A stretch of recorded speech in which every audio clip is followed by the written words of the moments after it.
Good evening. This is the third day of Soapbox for Student Representatives Election 2019, and today the first session will be Soapbox for the post of Cultural Affairs Secretary, Literary.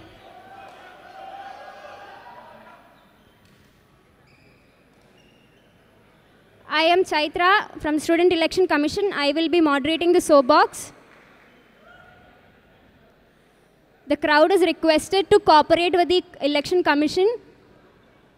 We have Professor Tyagraj here, Election Officer. The three candidates for this post are Abhinav, Sanklap and Atharva.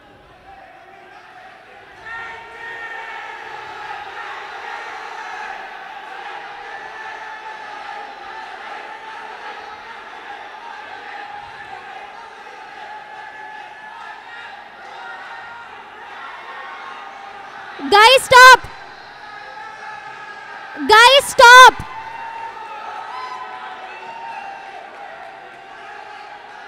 Guys, stop!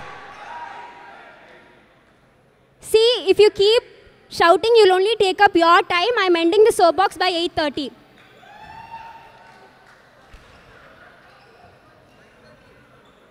No. We have another soapbox after this.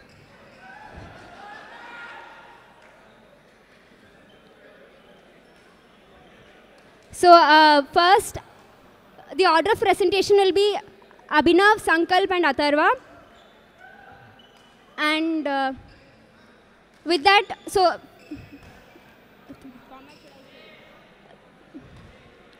we'll start.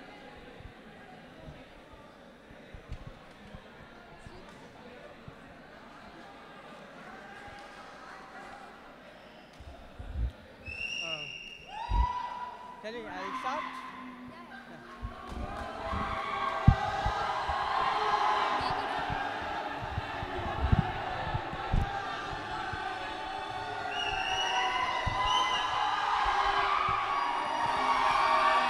Thank you.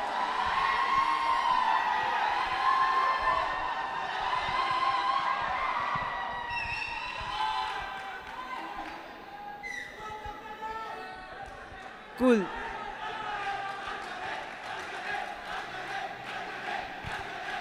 See, one more thing, candidates has 8 minutes.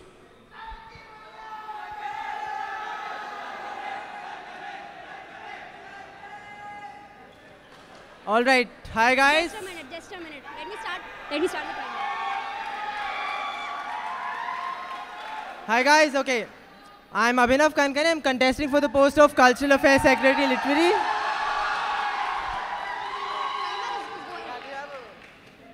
tell them. Okay. Swati. Change the slide. Right. So, Ask a the way I've made all of my points of my manifesto is basically targeting people from every sphere. Say people who want to take their passion as a career, people who actually wanted to learn cultural stuff in Insti, say when they were in school, and maybe JEE happened to all of them, they could never continue it forward. And when they come to college, they don't have a proper platform. And third is to inculcate more and more people into this cultural sphere. Right. So the first point is cultural grants. This is to promote people who are excellent in culturals, who want to pursue their passion as a career. So the IITM Development Office is going to provide them grants similar to the way travel grants work for research and academic purposes. Next. Cult Guru with C36 is an article series along the lines of Research Guru, Intern Guru, through which you can have experiences by different alumni who've been involved in culturals during their tenure, during their college days, and how it's helped them in their professional life and in their placements, whatever. Next. Right, peer-to-peer mentorship is basically to bring in more and more people into the cultural sphere, say mentorship between your own batchmates, through which you can actually, learn stuff from other people, from your own peers. Niche interest groups is basically giving the power of forming interest groups to the students itself. Say, let's say somebody's interested in, somebody's a potterhead, somebody's interested in anime, somebody's interested in beatboxing. So you basically give the power to form those interest groups to the people itself.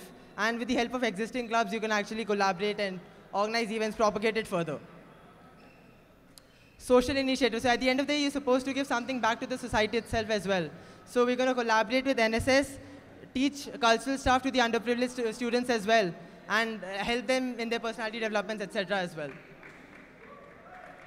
Right. Cultural outreach team. Cultural outreach team.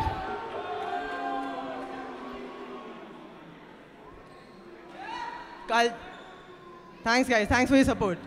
Cultural outreach team is basically an initiative to support the contingents further. So the cultural outreach team is going to have 3 roles and responsibilities. Look for professional opportunities for the contingents outside, look for sponsorship for the same. Third is build an alumni database that you can actually tap into and generate funding for the same. To bring in more and more PG people into this particular sphere, we're going to introduce an PG LitSoc, which is going to be on an interdepartmental basis. And we'll start with a limited number of events and probably help it spread further. Yeah, next. Right, so co-curricular courses. So a lot of Western universities have a lot of diverse set of courses. Say it could be on dance, music, etc. But we're very restricted to academic courses. So we're going to be bringing cultural credited courses in your academic curriculum that you could probably take as a free elective. Say it could be on filmmaking, it could be on design, it could be on Indian classical music, or it could be on something that that's not the usual thing, breaking the status quo. Cultural lectures is basically to bring in more and more people to take up careers related to culturals, and it's going to be in collaboration with the Academic Affairs Secretary, wherein you'll have lectures, webinars where people have taken up culturals as a career.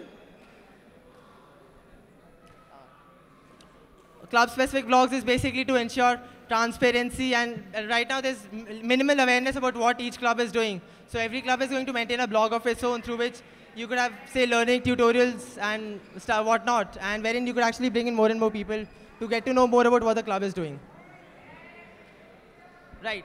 So right now the libraries has very limited non-academic books like fiction, non-fiction, and other books. So an underground floor is being built in the library. We're going to add another diverse catalog of library books which would be on different genres, say autobiographies, biographies, comics, and whatnot. Coming to inter-IT culturals. So since we've been faring very poorly in inter-IT culturals this time, one is having professional workshops for the contingents themselves. And the next initiative is improved branding for the cultural contingents, because right now sports is perceived in a very different way. Sports contingents are, inter-IT sports is considered a very big thing. So I believe inter-IT sports, inter-IT culture should also be taken the same way. Coming to Sarang.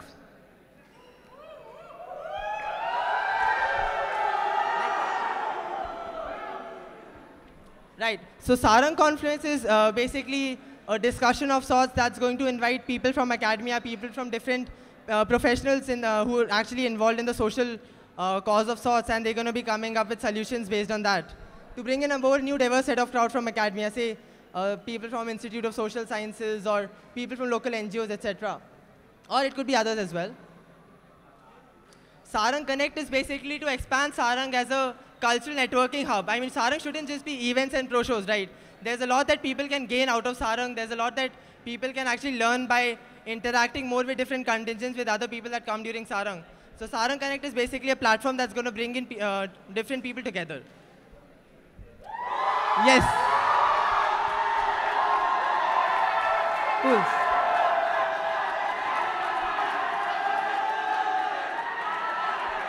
Thanks.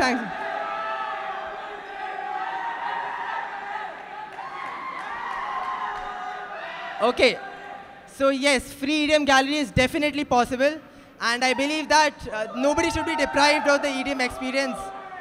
So I propose to keep EDM gallery free for the institute students, and yes, it is completely possible. And this is going to be one of the key points for Sarang.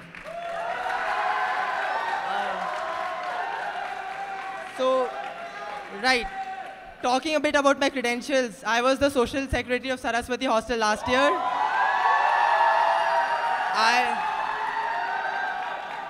In Sarang, I've been involved in the Pro Shows team for the past couple of years.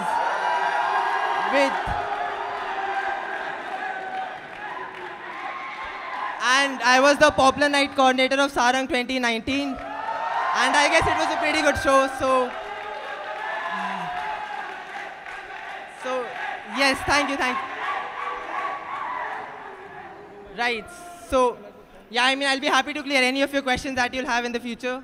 And these are some of the key proposed initiatives. I'll be happy to clear any doubts that you have later. Thank you so much.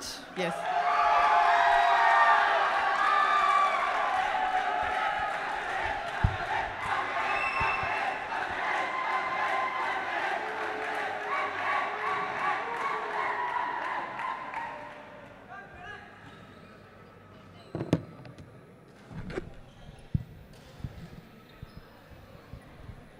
So that was Abhinav, and next we have Sanklap.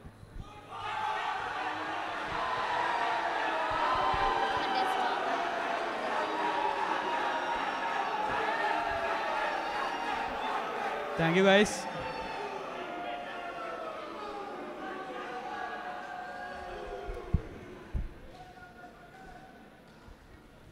I would like to make a clarification. Cheering is different from booing. Okay. Okay. So if you cheer, I don't have an issue. If you boo, I have an issue. I'll send you out. If you cheer, there is no issue. If you boo continuously, I will send you out. Start. So, hello, everyone. Hello, everyone. I am Sankalp, a third-year undergraduate studying in the Department of Engineering Design. Thank you, guys. And I'm contesting for the post of Cultural Affairs Secretary, Literary.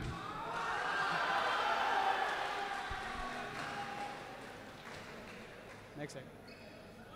So, my manifesto is mainly divided into 3 parts, namely Sangam and Litsoc, Contingent, and Sarang.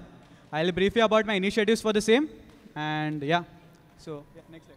So starting with Sangam and Litsoc, my main vision for Sangam and Litsoc is to give a fillip to its brand by ensuring more inclusivity as well as visibility. In order to do so, here are my initiatives. Integration of Sangam application. So I plan on upgrading the current student application that we have so that each student can have his own cultural profile and also access information about all the events and clubs that are there in the institute and also access individual as well as hostel leaderboards. Thank you. I plan on introducing a Sangam associations and branding team whose main work would be to explore collaborations with outside organizations and to brand Sangam and Litsoc in the institute students, among the institute body basically, and create more penetration.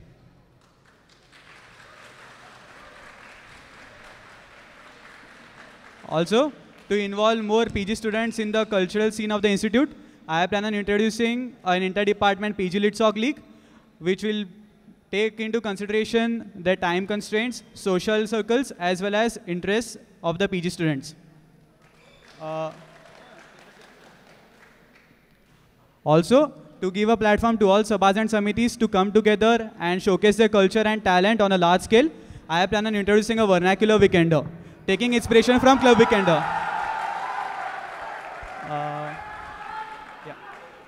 And also, all the issues that are faced by the institute students, I plan on representing them and integrating them with social, with Sangam and Litsoc activities, so as to create more awareness as well as create more impact.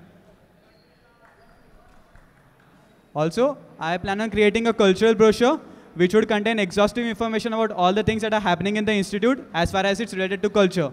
So it would basically cater to all the first years that want to know more about the institute culture as well as people who want to take admission into IIT Madras and create a good perception about IIT Madras's cultural scene. Now, thank you. Now coming to Contingent. My main vision for Contingent is to give it more recognition and try to instill more feels among the student body for the same. Next slide. In order to do so, here are my initiatives. My first initiative is to felicitate all Litsoc winners as well as Inter-IT Cultural Meet winners on a Institute Gymkhana Day, a program. Apart from that, I plan on starting a New Year Contingent Facebook poster series, taking inspiration from IIT Madras Sports.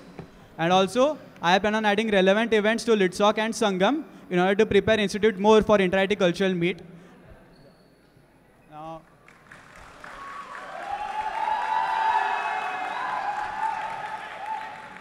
Now going to the third part. Thank you, guys. Now going to the third part, that is Sarang. My main vision for Sarang is to make it more appealing to institute students by making it more accessible. In order to do so, my initiatives are: 1. Free ad zone for institute students. I plan on making adventure zone free for all institute students, which includes adventure zone, which includes laser tag, silent disco, and Arima Fun as of now. Arima Fun is basically KV infrared games.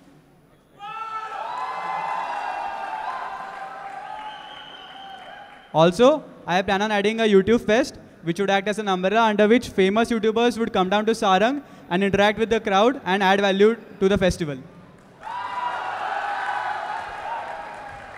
Also, to make payments at Sarang more convenient, I plan on adding a UPI facility at all the payment stalls of Sarang and have a UPI account for the same. Lastly, also, in order to increase the competitive field that we have at Sarang, I plan on introducing an overall contingent championship, which is basically nothing but a lit sock on an inter-college skill level. To explain it. Okay. So right now, the social campaign of Sarang is mainly handled by the sponsorship and PR team. What I envision is that this social campaign's sense of responsibility or a sense of ownership should be given to all departments and not only spons. So taking into consideration this long-term vision, I plan on taking steps towards having a more inclusive social campaign and encouraging all departments to contribute towards the same. Lastly, coming to my credentials, I was a part of the sponsorship and PR team since my first year.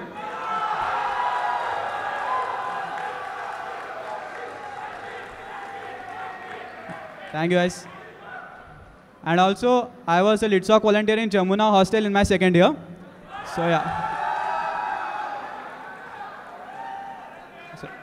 So yeah, thank you guys. I guess Atharva.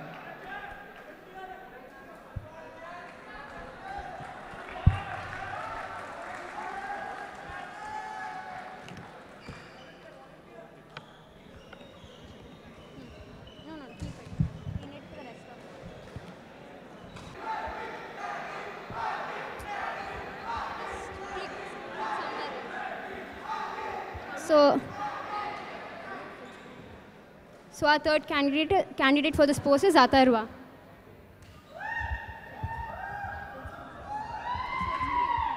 So yeah, hello everyone.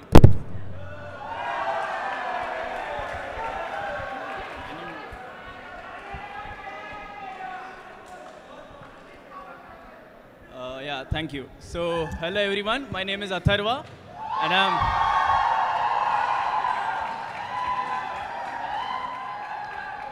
and I'm contesting for the position of Cultural Affairs Secretary Literary. I'm a third year chemical engineering student and I'm from Saraswati Hostel. So I'll tell you my basic vision. With respect to Sarang, what I want to do is make the experience more involving for students and so that they actually go out and take part in all of the events as well. With respect to Sangam and Litsoc, what I want to do is involve as many sets of people as possible in all of the different activities. Volume is there. Yeah, and with respect to contingents, what I want to do is improve the quality of current contingents and provide them with different avenues so that they can perform and bring laurels to IIT Madras.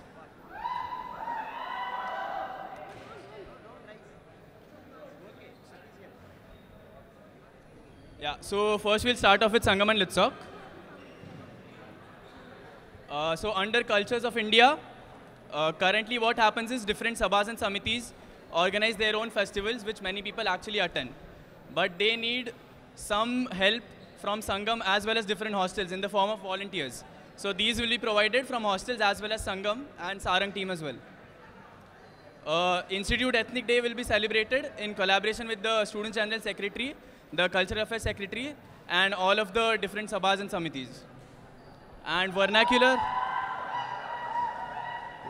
events will also be organized as a part of Litsoc and Sangam so that people from diverse backgrounds can actually come out and participate. I plan on starting a new club called as a reading club. So there are a lot of reading enthusiasts within Institute who currently do not have a platform for, say, discussing books or having book reviews. I plan on doing them through Reading Club. One more initiative would be the Reading Club will have a centralized book sharing system so that people from different hostels can actually have access to all of the different books in other hostels. One more initiative would be to actually have book signing events and book launches within IIT Madras as well. So with regards to NCA, as you might know, is a substitute for your NSO, NCC or NSS, and it is basically National Cultural Association. It was a new initiative started last year, but it is not that well developed. So I plan on developing NCA this year, as well as adding more verticals like classical arts and cooking. For career in culture, what I plan to do is bring professionals as well as alumni who have actually pursued cultural activities as a career so that they can talk to interested people and guide them. With respect to the different sections within institute, international students are insanely enthusiastic about all of the cultural activities, but they are never involved in these events. And they pay Gymkhana fees too, it's just that they are not actually called out to all of these events. So I plan on bringing international students to Sangam and Litzok events as well, so that these events will actually act as avenues for people within the institute and people from other countries to bond.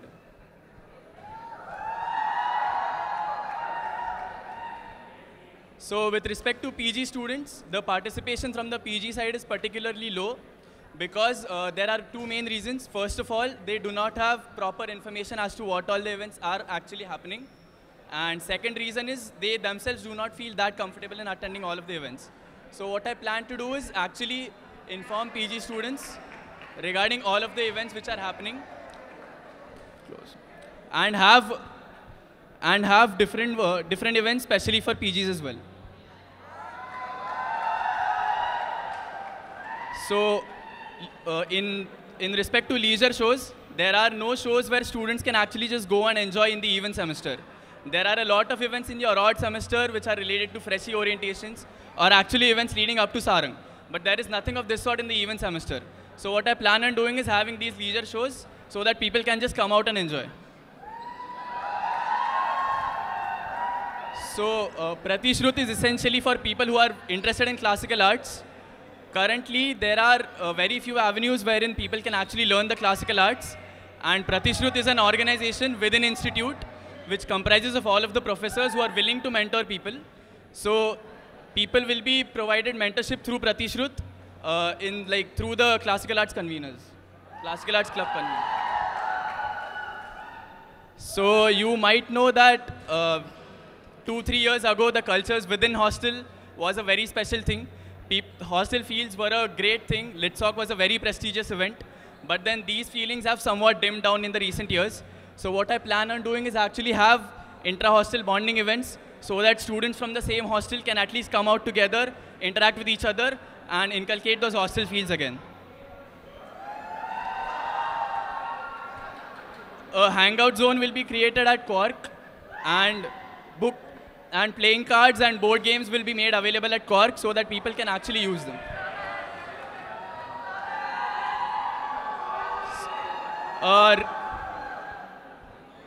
A recreational room will be created within institute which will have glass mirrored walls, especially for choreo people, so that they can practice and bring more medals to IIT Madras as well in other competitions. And an inbuilt photo studio will also be conducted, which will be used for different projects. So with respect to contingents, the budget for contingents is slashed down every year ruthlessly. And so what we need to do is essentially look into different avenues to build up budget, especially for contingents, so that people can actually go out and perform in different events. And I plan on doing that through the various different alumni bodies.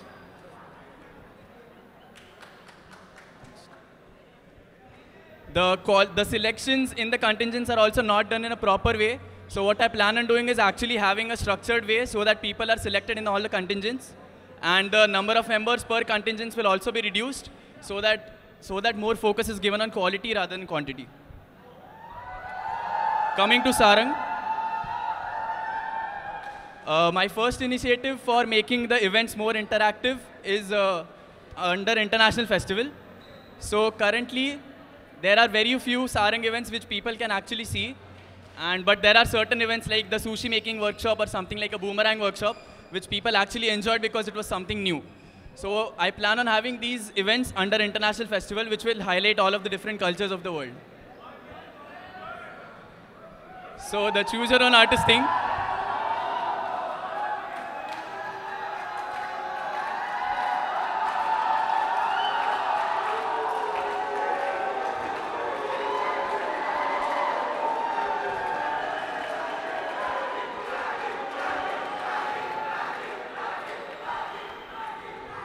So yeah, I mean,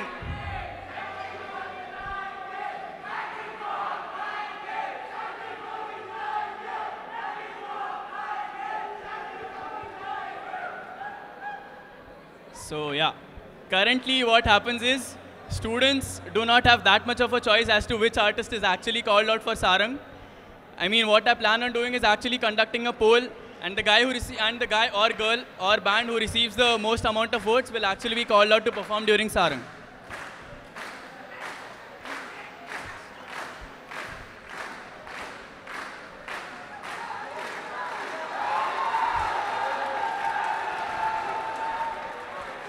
So this is with respect to the signboards which are put up during Sarang in the festive zone. Currently the signboards are of very poor quality and they deteriorate easily. So what I plan on doing is having different signboards which are actually put up during Sarang, and these will be pitched to other potential sponsors as deliverables as well. So yeah, accessible fund days. So currently there are a lot of people who actually want to apply for PRs, but they are hesitant in actually going out and meeting other people for fund days. So what I plan on doing is actually make these small brochures so that people can see them and have a rough idea as to what they should write in their app.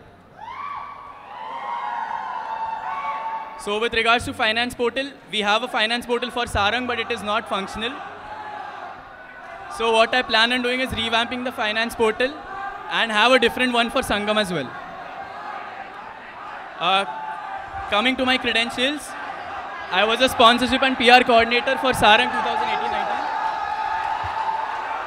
I was a NOAA coordinator in Sarang. Again, I am a professionally trained tabla player and a social secretary volunteer. Thanks a lot.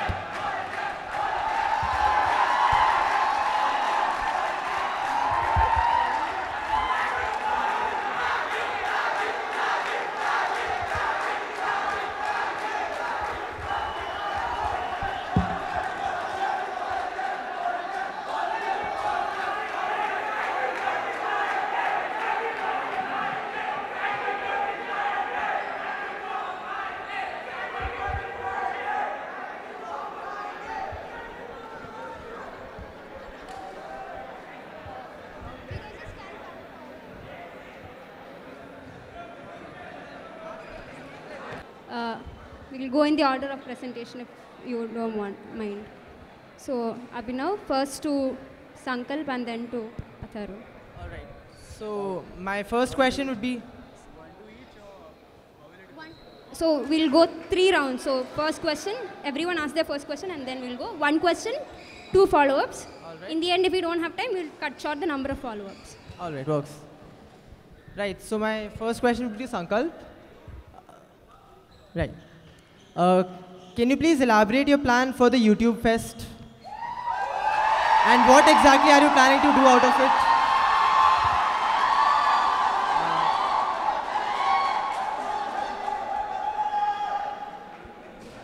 it? What exactly is your plan of action for the YouTube Fest? So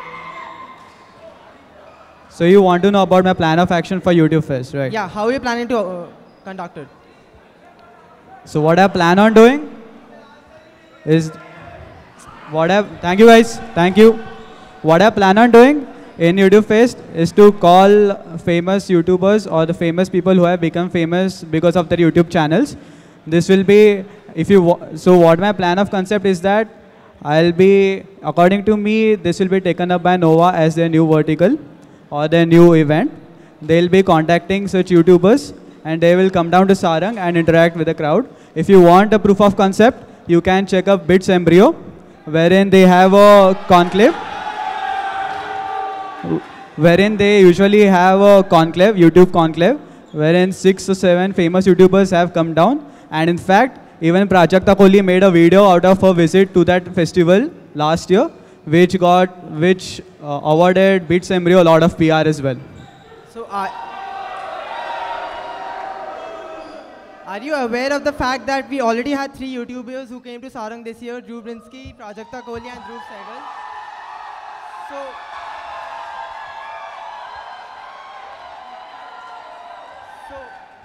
So basically you're just rebranding an event and creating an entire new team to organize it? Because Spotlight has very well done it this year as well. First off, thank you guys. First off, Dhruv Sehgal became famous of his,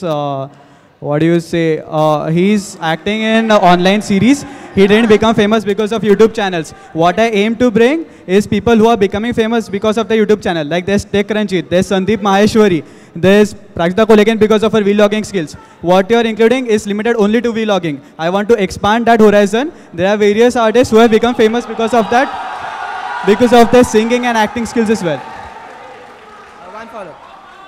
So basically, Nova and Spotlight are exactly going to be doing the same thing, just under different brands.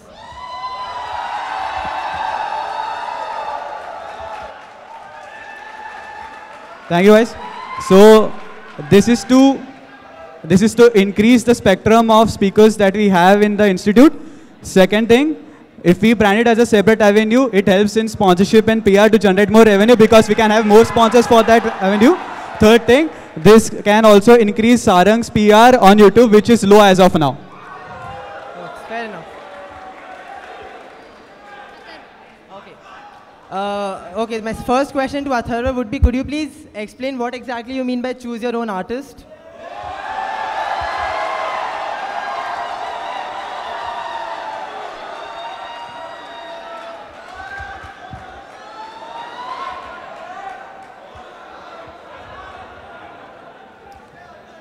So essentially for choose your own artist thing, I hope that you have read my feasibility report first of all. This is a new initiative. So this is a new thing which I want to start so that students are actually more involved in all of the different decision-making policies. And next Sarang, I plan on doing them for Indian rock, comedy and classical. Only these 3. Okay, I didn't read your feasibility report because I wish you had taken proper fund days for this.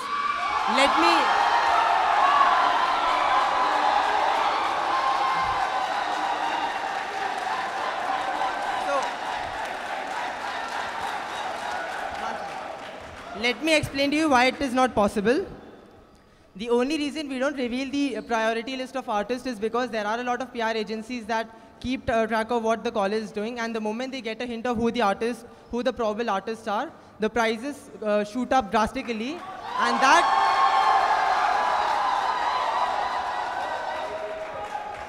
that is going to affect the negotiations big time, and that is ultimately going to lead Sarang to a loss. I mean, I wish you cared about Sarang. So that is why. And secondly, it is going to affect the ticket sales drastically because there would be no point of having a launch after that then. Okay, so with respect to the proper fundraise thing, I took fundraise from your own course, so I hope they told you that. With respect to the show launches, I don't think comedy show or classical night have a launch, first of all. The only launch is for Indian rock. And all of the bands which are actually coming to perform, there are about, what, say 5 to 6 Indian rock show bands within India, who all of them are equally famous. And I don't think if people know that a certain band is going to perform at Sarang, people are obviously enthusiastic and they'll come out and buy tickets. It's not a question of people not knowing the band and the building of hype thing, because all of the bands are equally known by everyone. Right. Coming to classical, classical night artists are confirmed early in the summers itself. And so basically you don't care about the freshies, the incoming freshies, and you don't want the opinions of the freshies that are coming to Insti.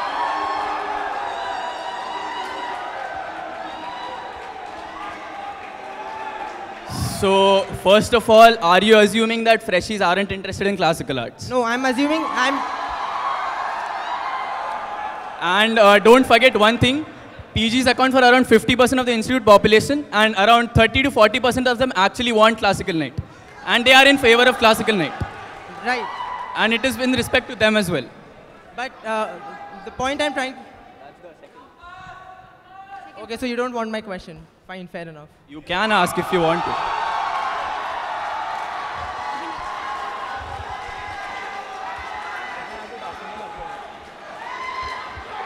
So,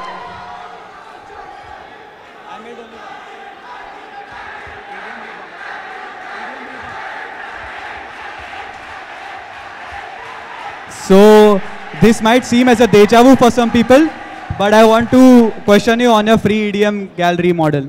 Wait, could you please repeat the question? I want to question you on a free EDM gallery model. Can you please wait for that talk? Could you please...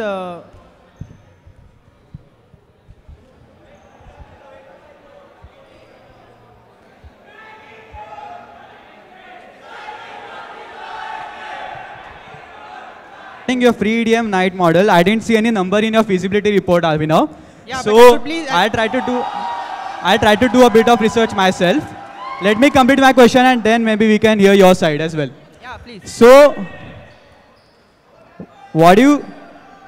according to your model, if we make EDM gallery free for institute students, the loss in EDM gallery, I call it sales for UGs basically, would be 0.4 L. Loss due to migration for people who were in ball in Sarang 2019 but who will go to gallery in Sarang 2020 would be 2.19 L. The loss in discounted EDM gallery townscript sales, which is for PGs, would be 0.5 L because you are making that free. Loss in discounted EDM ball townscript sales for the PGs who were in ball before but who went to gallery again because gallery is free now is 0.6 L. Then since you are making comedy show ticketed, there is an increase in the artist cost as well. So total cost would be 0.3 L for the artist. Apart from that, additional cost for Pop Night opening act would be 5 L because Benny Dayal was free this time. We are not sure whether it's going to be free next year as well. Also,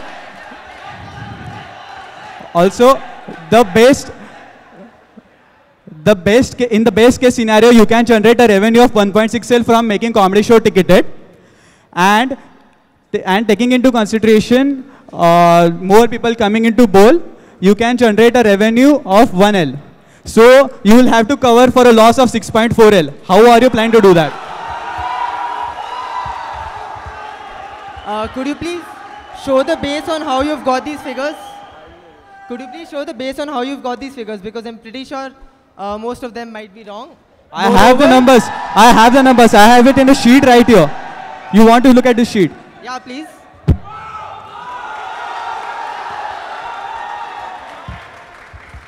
But I am not sure whether we can project it. I can show it to him. I can show it to Gare. Moreover, I don't think we should be accounting for the additional cost of Pop Night opening artists because that is the cost that we have every year anyways. Sorry, can you? Thankfully, we had a... Can you repeat again? I didn't follow you. Yeah, because we're just discussing about EDM over here right now. So we should be discussing on how we'll be breaking even with EDM. Pop Night, we have a cost every year. Thankfully, we got a free Pop Night opening act this year. And every year. Moreover, the statistics that you've done over here was on the sales of Sarang 2019, where the boosting wasn't proper, so the sales were also drastically affected. I am pretty sure Sarang 2018 figures would be a better match for this because over there, Popular Night opening act was also there. We spent around 6 lakh on Popular Night opening act. And we had a proper structure, and I think that should be the proper base for the figures over here right now. So I don't understand. Like, you are making... I didn't understand your point exactly. Like, I am considering this times model, and this times model is going to be used as a reference for next times model, right? If this time we had to spend 70L for pro shows, that was the budget. We are adding 75 now because Benny Dayal is not going to be free next time or any other. My point is Pop Night opening act shouldn't be affecting the EDM night at all. Guys, thank you, guys, thank you. Yeah. Thank you, guys. Yeah. So have a look at the figures. I've shown you figures from both Sarang 2018 and Sarang 2019 as well. Okay. So left side is Sarang 20. This side is Sarang 2018, this side is Sarang 2019. Okay. Okay. Right. Could you please zoom that? All right. So the revenue that we made through EDM night on Sarang 2018 was 11,62,300. Where is this number? Wait. These are the Can you figures. shift the cursor to that number, please, so that I can follow you properly? These are the figures that you get from the marketing and sales ticket report. So this is 110% legitimate. So this is for EDM night. Yes, these are for EDM night. EDM night gallery or EDM night total? EDM night total, because you also have to account for the, if you're making gallery free, there's going to be a chunk of students, institute students that are going to be moving from Bowl and Fan Pass to gallery. And there's going to be a chunk of outsiders who are going to be filling up Bowl and gallery because there's a huge demand for Bowl and gallery among the outsiders. And that itself is going to lead to a But problem. how can you account that more people will come in? This time Bowl was not totally filled up to 1400. See, the Bowl, we totally sold out Bowl. We have to stop it because there are security concerns if you're aware of it. There's a maximum limit that you can fill Bowl up to. Okay, so this 1162300 is the EDM total sales for 2018. Yeah, so tell me for. For Sarang 2019, the sales were 9 lakh.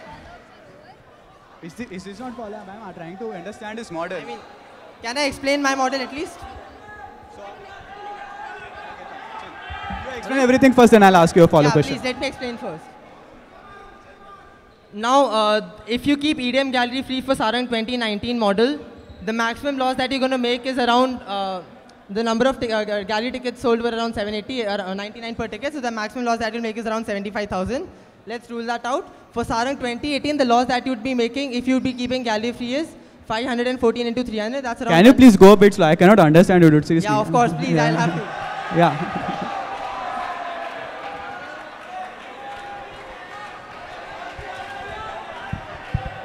Sankalp, according to you, with his EDM model, how much of a loss do you think Sarang is making? 6.4L. 6.4L. How much, according to you, is Sarang making a loss, or do you have a model which is covering up for that loss? I have a model that's covering up for majority of the loss. The maximum loss that we're making is around 10 to 15,000. That's there evident in the figures. So you're saying with a free EDM model from Sarang from your end, Sarang is only bearing a loss of 10,000 to 15,000. Yes. Also, so what according to you? Okay, fine. Let's leave this for now. I haven't believed in this model, but I can leave this for now. How much of a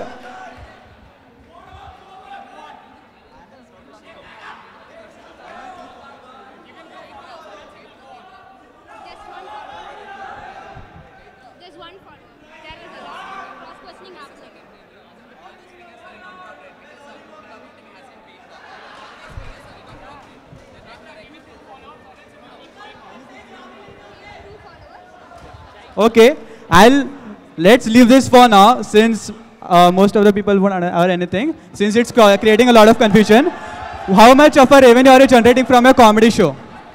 What? How much of a revenue do you think you'll generate from comedy show? Scroll down. Could you please scroll down? And the comedy show is going to be ticketed only for the outsiders. So I'm not doing an injustice to the NC students when it comes to that. Please scroll down a bit more.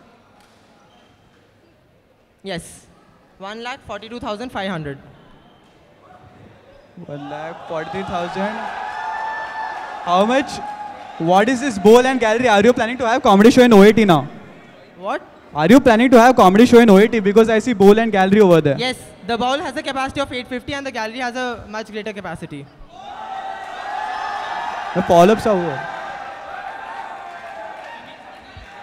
Huh?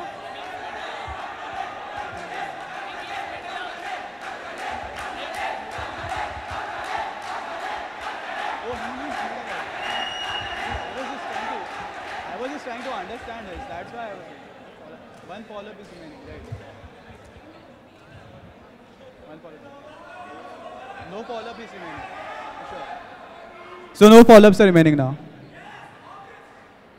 Okay, fine. Okay, fine. I can't question you further, so right. Okay. You could feel free to call me, ping me whenever you want to if you are. Yeah, sure. We'll see.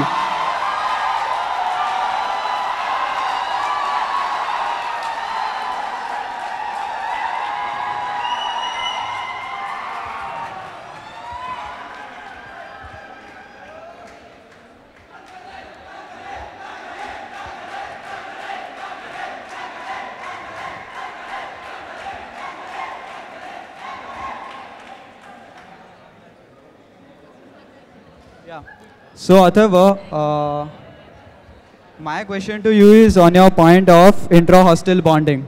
Okay. So, one sec.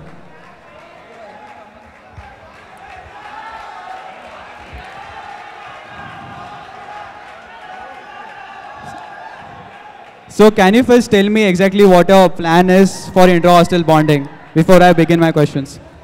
So yeah, so as I mentioned in my vision, first of all, the culture of bonding between seniors and juniors is kind of fading away, and I want to have some events so that that culture at least is brought up again. And these intra-hostel bonding events will essentially include informal events. They'll be something like a DJ night, not a proper DJ will come, just a speaker will be put up. Something like group discussions, something like wolf games, and wing-wise competitions will also be organized, so that at least there's a competitive spirit and people actually come out and enjoy. So here you have written that the main stakeholders for all these events are the hostel secretaries, and the budget for all these events would also be cut down from the hostel budget. Do you know that, rhetorical question, you know that cultural secretaries or the hostel secretaries are not answerable to cultural secretaries. So how do you plan on imposing these events? Or how do you plan on encouraging these events? Okay, first of all, I would really like you to look at those events and then tell me how much they will actually cost. Because most of them will be like done in around zero money. You don't have to pay anything else. And all of these events will be in collaboration with all of the hostel secretaries. I did not say that they are forced to do them.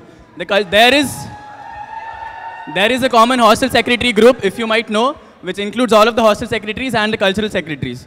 And actually, ideas can be put up on that group, and at least people can be motivated to do all of these events. So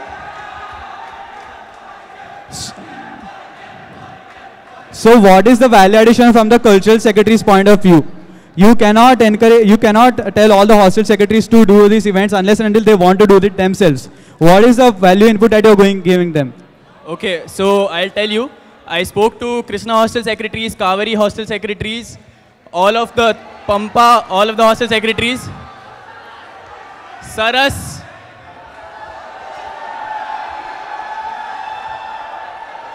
Saras hostel secretary, I mean, I would have approached, but then I wouldn't have gotten a proper answer. So exactly, all of these hostel secretaries are actually willing to conduct all of these events. And hence, I do not think there should be any problem.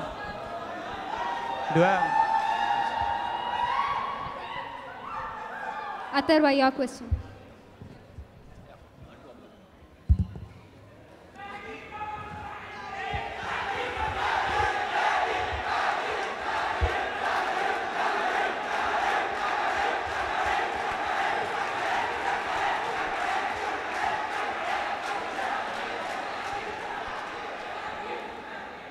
Yeah, thank you guys.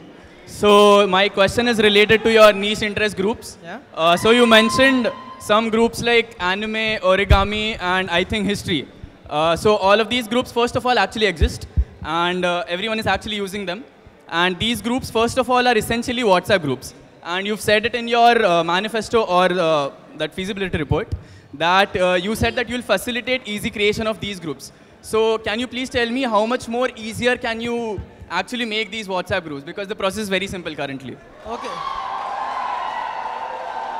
You saying origami history groups exist. Could you please tell me who's organizing events based on that and what proper mechanism that there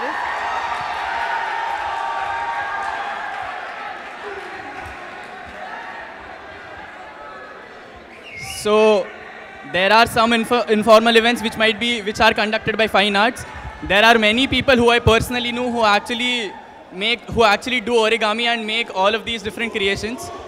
And it's very easy to actually, make an event for origami. I mean, if you want to create a separate group, especially for having just an origami event, which is essentially paper folding, then I don't see the point here. So the purpose of this particular point is not to just conduct events. It's basically to bring people with similar interests together. Let's say I'm a Potterhead. I do not know who else is a Potterhead in the entire institute. It's basically bringing people with similar interests together to one particular photo. And how...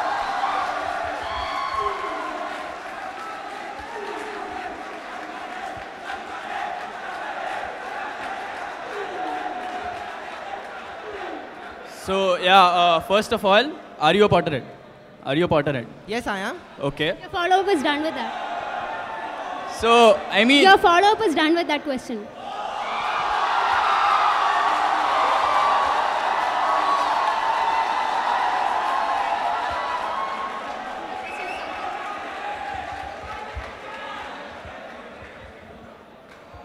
So, yeah, my question to Sankalp is, your integration of, related to integration of Sangam in your Students app.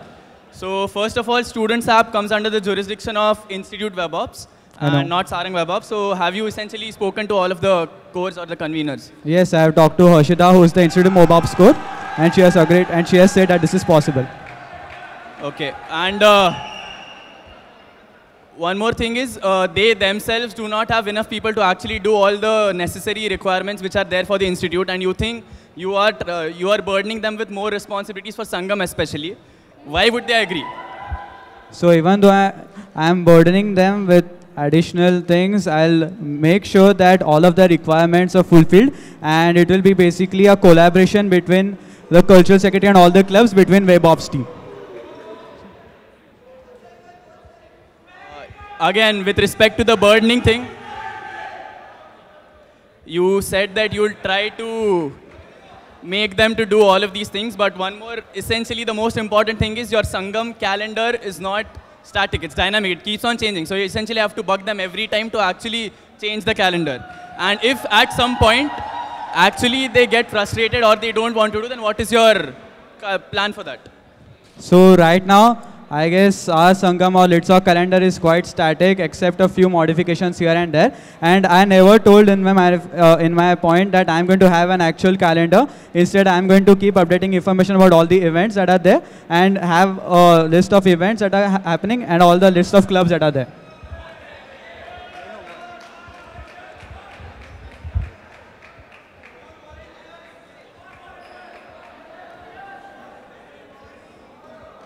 Abhinav. All right. So first question for Sankalp is on the vernacular weekender. Vernacular weekender. So I hope you're aware that there was a vernacular weekender tried this time, but a lot of Sabhas and Samitis do not want it because they like exclusivity for their own particular Sabhas and Samiti. And that's why it didn't happen this year. How do you say that, how are you giving a proof that it's going to happen next year? So,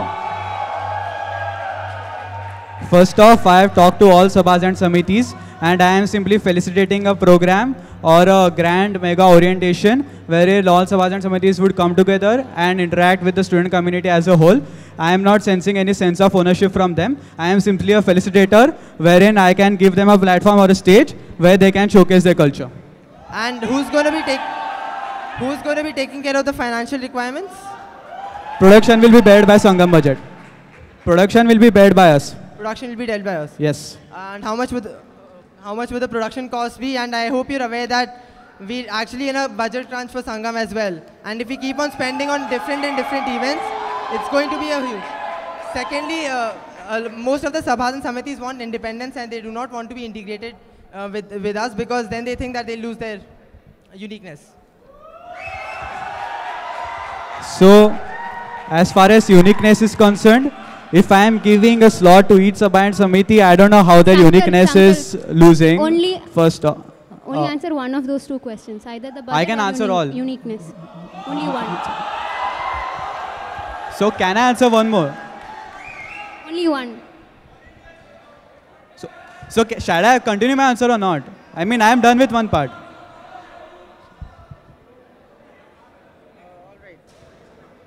Second question for Atharva is, could you please expand on the recreational rooms and how you're planning to build it, where you're planning to build them?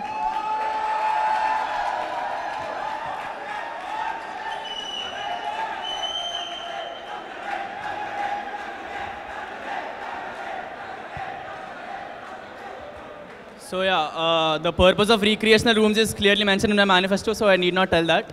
With respect to where it will be in one of the professor quarters which are there beyond GC. I have personally spoken to the Dean of Planning as well, Miss Liji Philip, and this is what she has suggested me, that we can have some of the professor quarters because there are some of them which are abandoned and no one will actually go and live in them. So yeah, I mean that question is answered. And your cost from developing them is, I think, 5L plus 1.5L, all of that, 6.5L. Where do you think you're going to get that money from? So this is a long-term investment, and we had a music room done in SAC last year, which actually costed a lot. But Dean was for this because he sees the actual practical application in all of these rooms. So he is for this, and he said that he will definitely consider something. Plus, one more thing is, I actually approached INAR and asked them regarding a batch project. And what they mentioned was, we can definitely have a batch project for this as well. And if we do get a batch project, we'll have a lot of funding.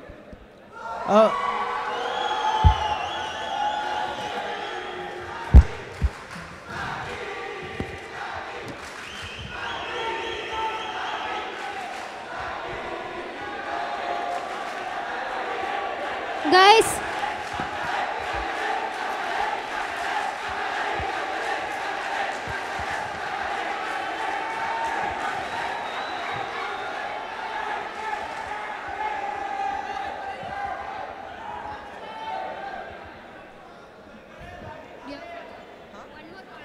yeah, one more follow-up. So don't you think having a recreational room in the professor section is actually going to create a lot of disturbance over there, and that in turn have its own repercussions? So first of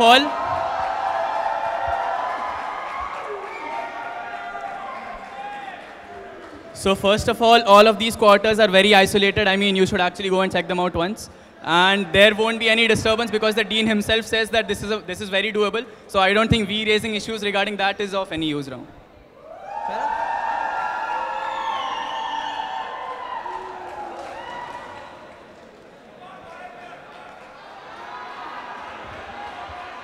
Sanklap.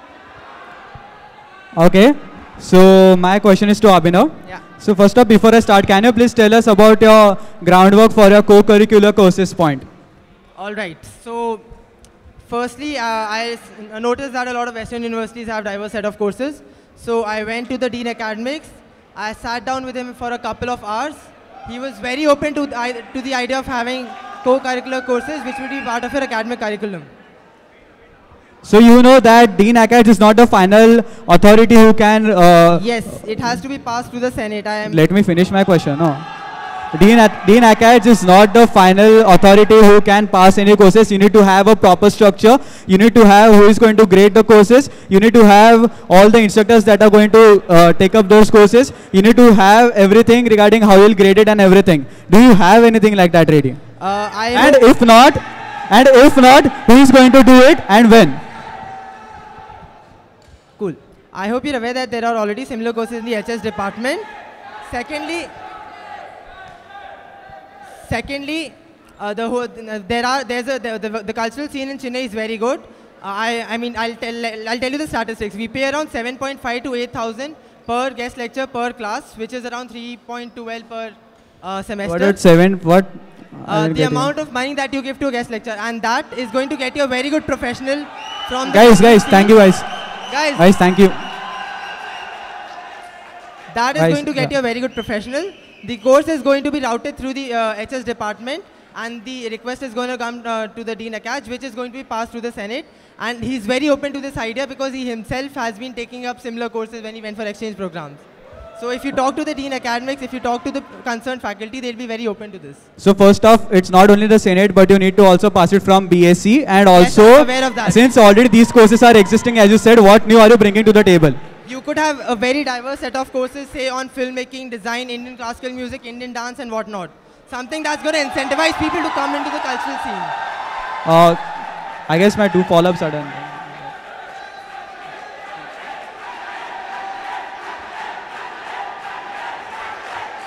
Guys, thank you. My follow-ups are done, right? Okay, for Atharva, for an international fest point, right now we are having a World Fest, we had a judge coming from New York for dancing, which Choreo Club brought.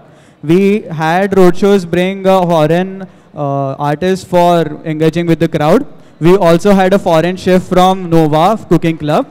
What new are you doing apart from bringing all of this under a big super set called International Fest?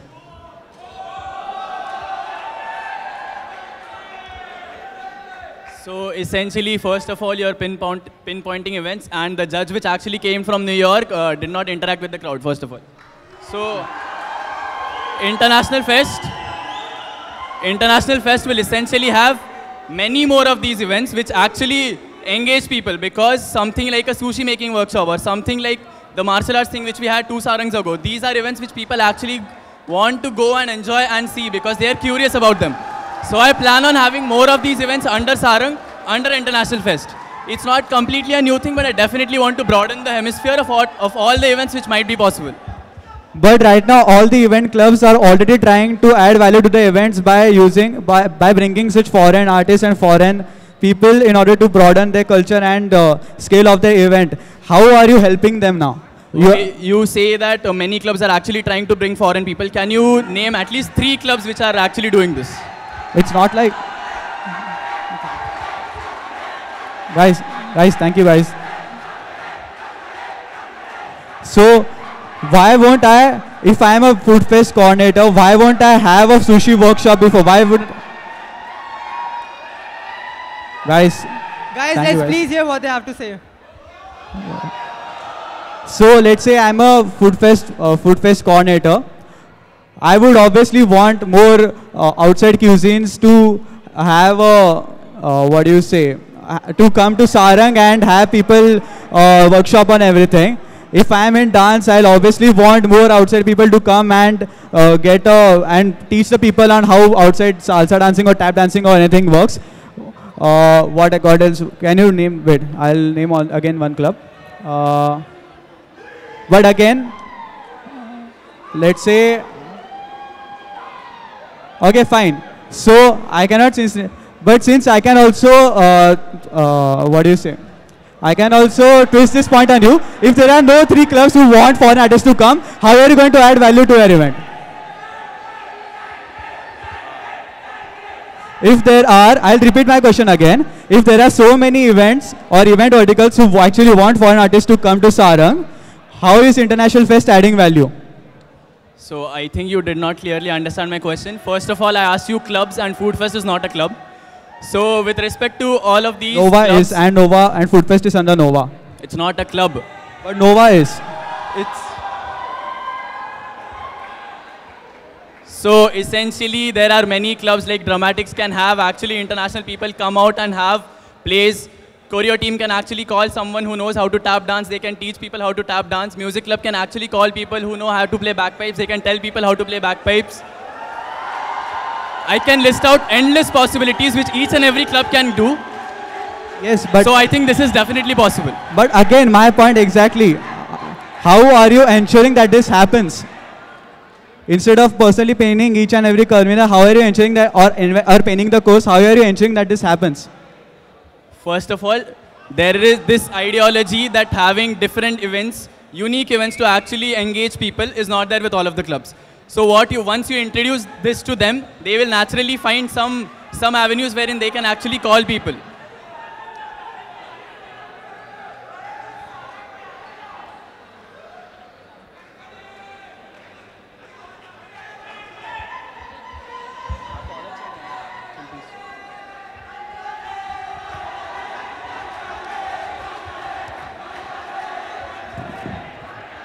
Guys, please.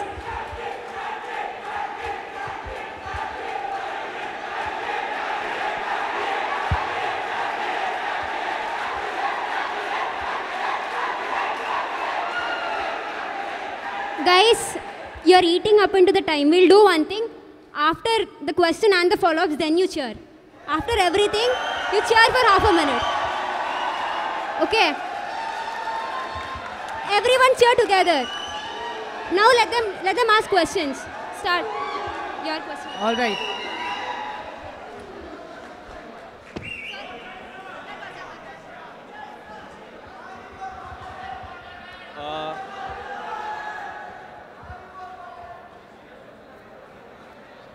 So my question is essentially with regards to your peer-to-peer mentorship thing. So first of all, there is a body called Sathi within institute which does the exact same thing. For academic purposes. I don't see the point of having a different body again do the similar things. So my question is, I'm assuming that this is again for cultural events. And for that, I'm assuming you actually have a database of which all people are actually present in all of the cultural scenarios. Do you? I mean, I'm pretty sure the current clubs would have it. Yes. Okay, so you do not, you assume. What? Guys, after all the follow-ups, please. Another point is, the number of people who are actually involved in all of these cultural activities will be very few compared to, say, Sathi mentors. And when you consider people who actually want to learn all of these activities, they are a lot as compared to their mentors. So don't you think that the mentor essentially will get burdened if he has to look out for, say, 10 or 15 people at once? Okay, you comparing with Sathi, you're saying people aren't interested. I mean, isn't that what we're essentially for? To spread the cultural scene in the institute. Sathi is for academic purposes. We're supposed to inculcate more and more people into culturals.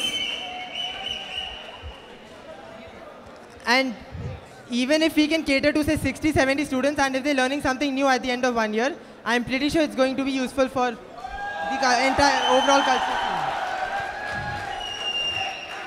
Okay.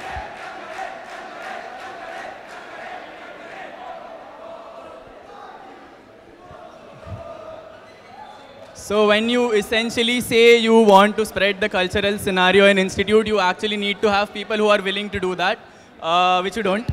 And one more thing is, there will be very few people who will actually volunteer to do this because again, they themselves do not have, they have not taken up the social responsibility of actually going out and mentoring people.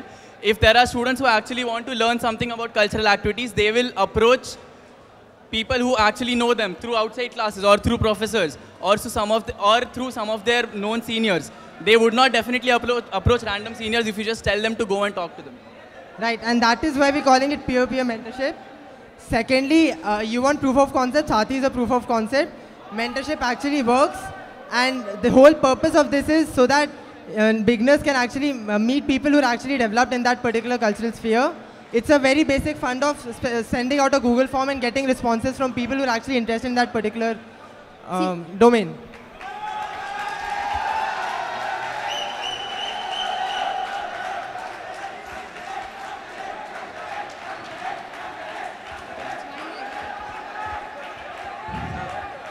So essentially, first of all, Make it a question.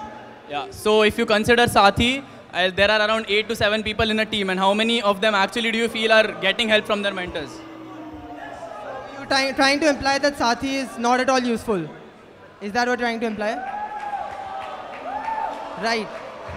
So what I want to say is, I did not say that Sathi is not useful. You're just trying to provoke me in some way. What I said was Sathi is not effective in that sense. And if you plan to have something for a cultural activities, again, it won't be that effective as to what you're envisioning. Right. So the fundamental problem that I think you feel about Sathi is because it's sometimes difficult for, say, juniors to approach their seniors who sometimes in other hostels. That's what you're trying to point out. And that is why, say, with every batch of 850 students that come to Insta, for every batch of 850 students that is there, there'll be this dedicated set of 20 people, 30 people who would be good at something. And it'll be much easier for me to approach my own batchmate than it is to approach another random person who I do not know and learn something effective from him. So essentially, when you are saying something like this,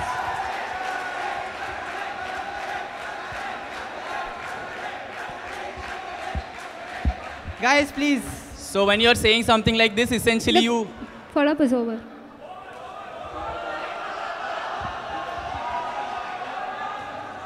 Shall I ask?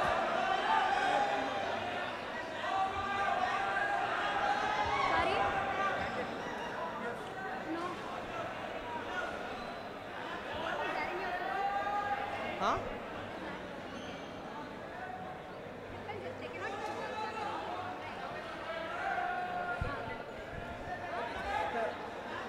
It's the...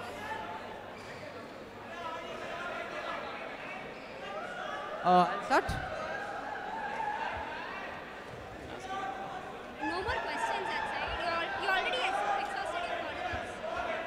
You exhausted your follower. Guys, please.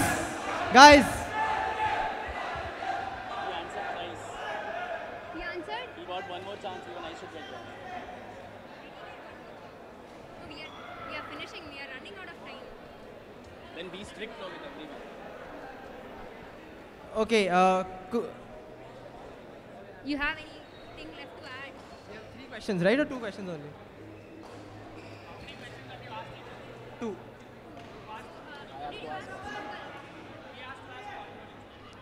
I have to ask one more. No.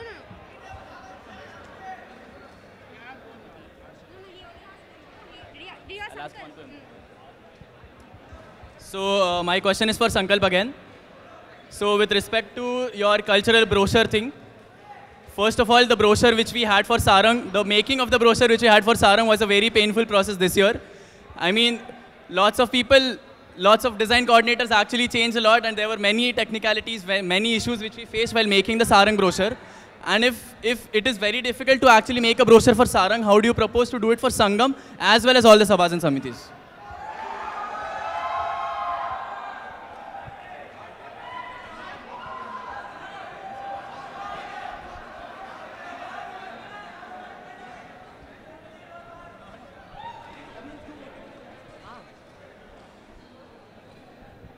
Hello? Yeah. So I did discuss this with Ayush, and it's possible to include the making of this cultural brochure into the design, into the training period that the design courts have during summer, and have this cultural brochure as the byproduct of their training.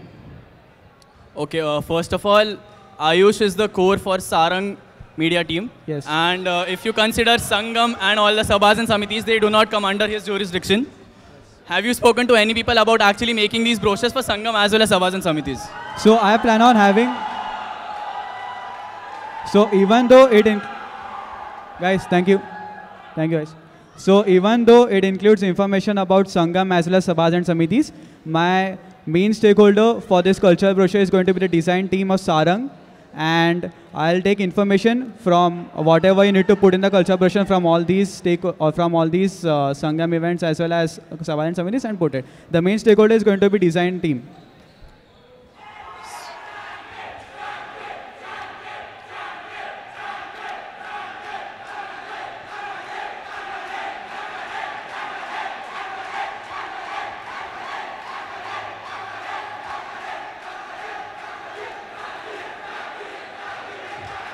So I'll just calm down.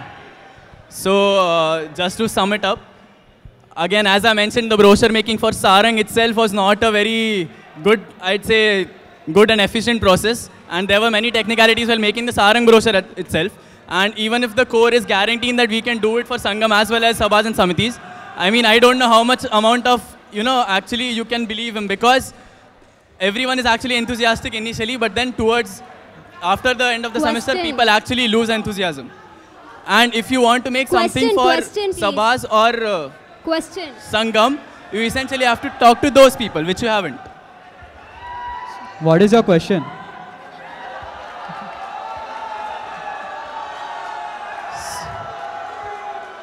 So you missed my question in the initial 2 sentences. It was that how can you guarantee that Sarang people will actually make brochures for Sangam and Sabhas? Okay, no, you're repeating it. We are moving on.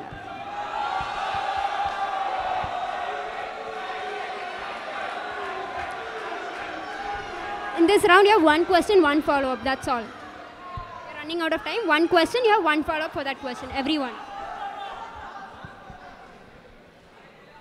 You brought about a point of reading club in the institute. So are you planning to bring it as a part of another, are you planning to create a new Sangam club? I am. Cool. So one, event scores are already pained with a lot of come.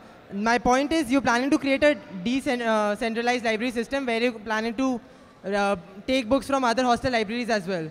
How will you ensure the accountability in those cases, and every hostel gives an equal contribution for the books? So first of all, with the case of accountability,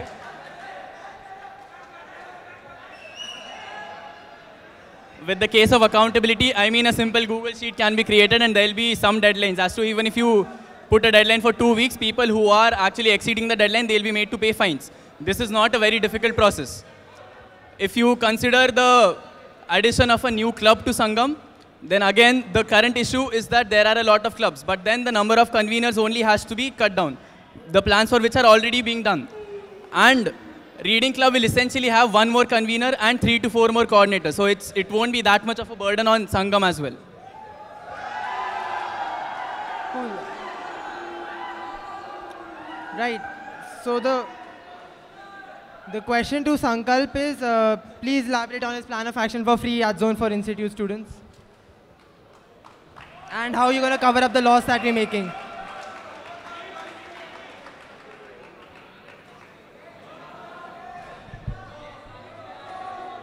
I wasn't aware, I'm sorry. The question for you is, please elaborate on your plan of action for free art zone. I cannot, can you please speak louder? Free art zone for institute. Guys, thank you.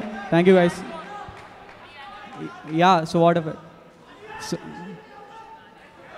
and free art, please tell your free art zone model for institute students and how you're going to cover up the 1.2L loss that you're making.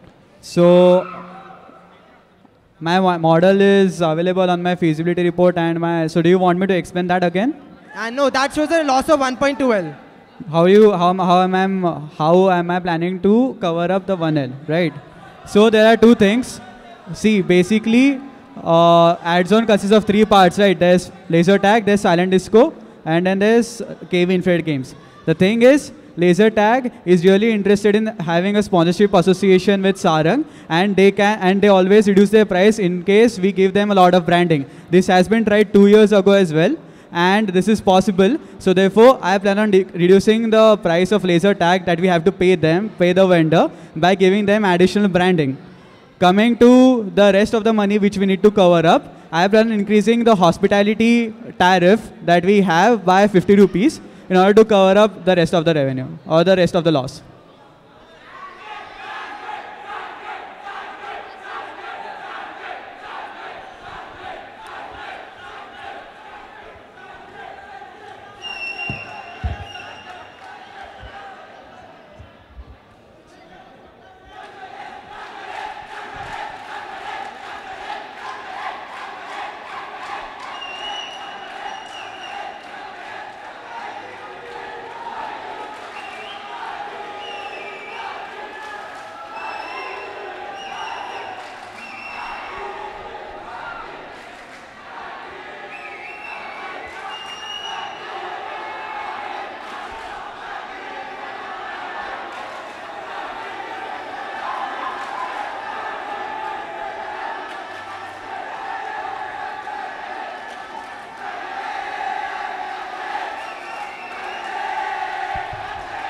Thank you.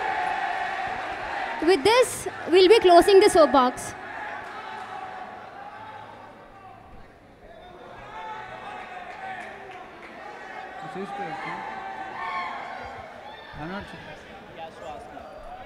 Sit down, no? Everyone standing there in the back row, please sit down.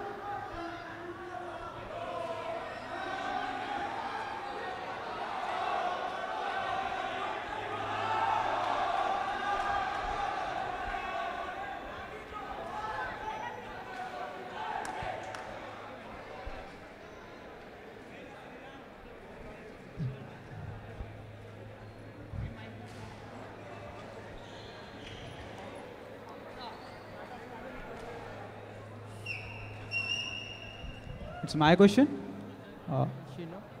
Is it my question? Yeah, I'm... Okay. Yeah, I mean, can I ask another? Yeah. Yeah. I can ask one question to Atharva. Cool. So, one of your points is navigation for Sarang. Don't we already have that? So again,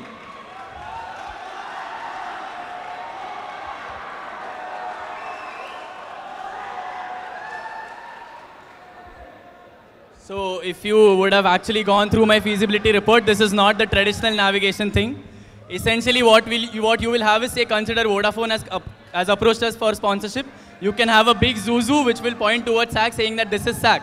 So this is a different form of a creative signboard, which will actually reduce the issue of plastic ban as well, because essentially we might have a plastic ban, and the number of banners which are put up during Sarang will also be reduced. So essentially I was looking into different avenues to actually provide for sponsors as well as increasing the functionality of people within Sarang as well. So something an ambience coordinator writes in his application basically.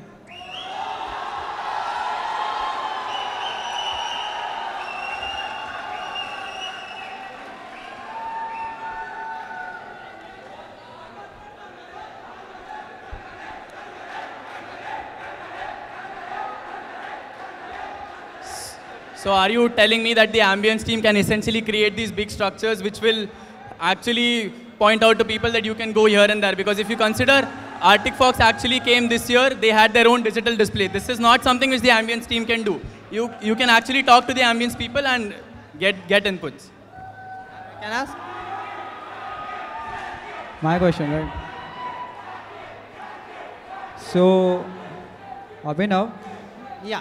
regarding the club-specific blocks, I wanted to know how you will make sure that the model of having club-specific blogs is sustainable, and how you will ensure that there are regular updates on, or there are regular blogs updated.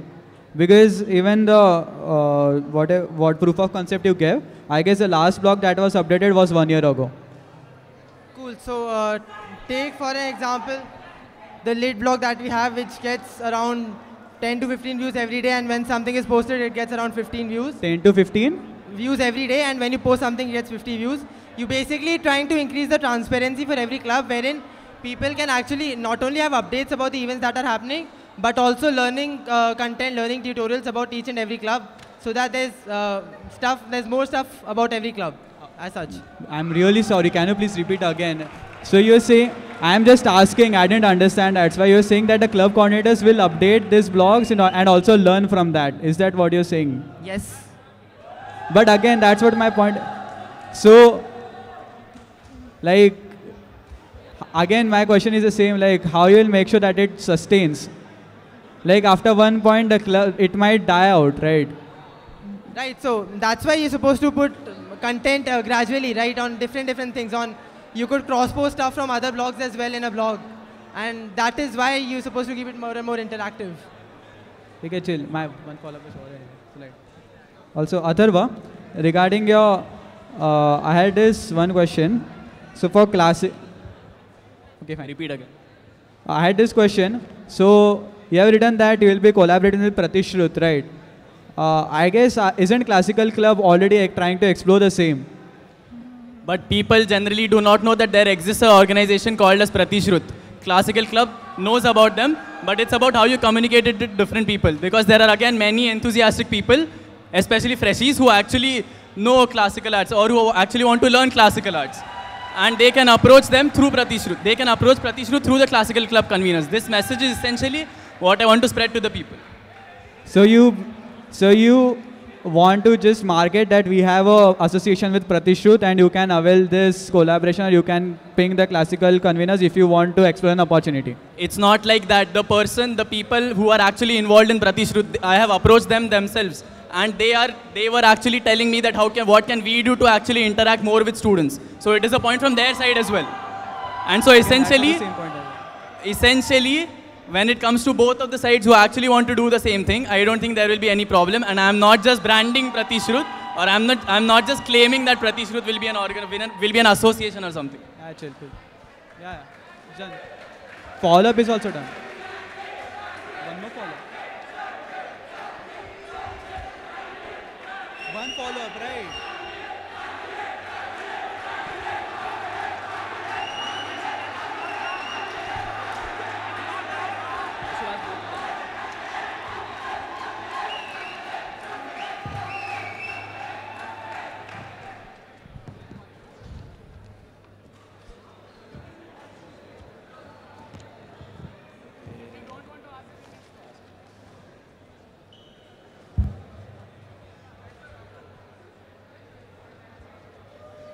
So my question is to Abhinav first of all.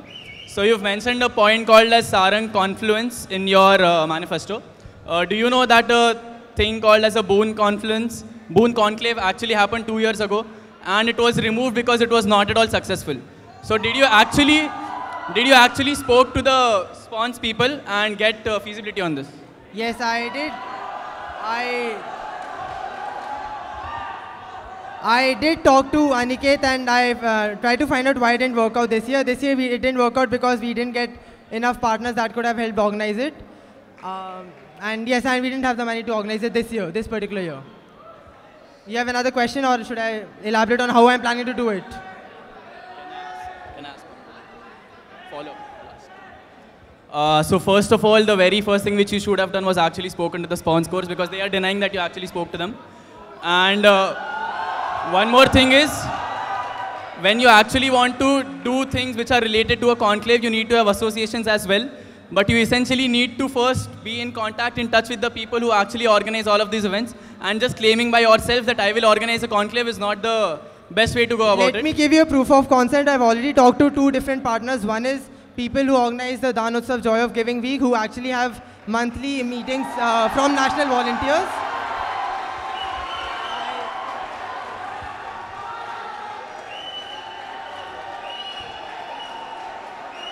I could give you the names and the contact details of the respective person, and you could feel free to ask them whenever you want to.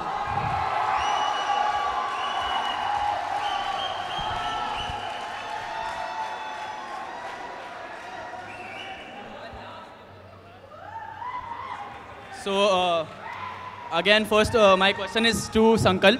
So a lot of your points are very design oriented. What you mentioned for contingents is that you will do a poster series for Know Your Own Contingent. First of all, the contingent members themselves are not specified, and they keep on changing. There are very last-minute additions as well. And another thing is, who will actually do these poster series? Because you plan on doing a brochure as well for Sangam, Sarang, Sabha Samiti, plus you want to do this as well. I mean, there'll have to be like some 10 design codes to actually pull this off.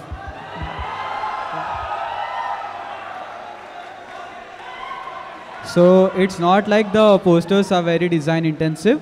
You just need to have one template, and it can be edited for all of the posters, for all the members specifically. It's not that design, it will take only like 15 minutes to make one poster for one member. It's not even 15 minutes, like you just have to put a profile picture, that's it. So you say that it is not a very difficult thing to make posters for these contingents. So essentially the clubs or the codes or the members of a club will essentially make these posters, right? So first of all, have you spoken to all of these clubs? Are they willing to do this for you? The template won't be made by the clubs. The template will be,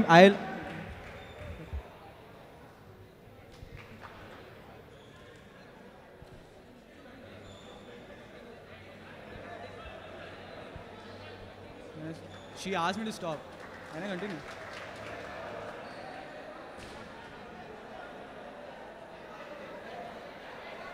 So, the template can be made with the help of the design team.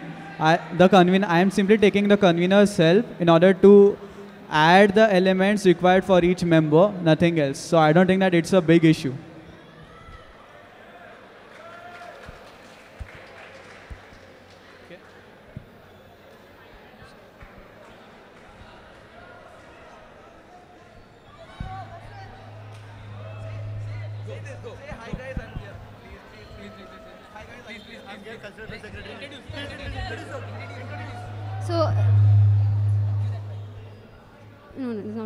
So with that, we are done with the cross-questioning. Now we'll move on to the Executive Council and their team.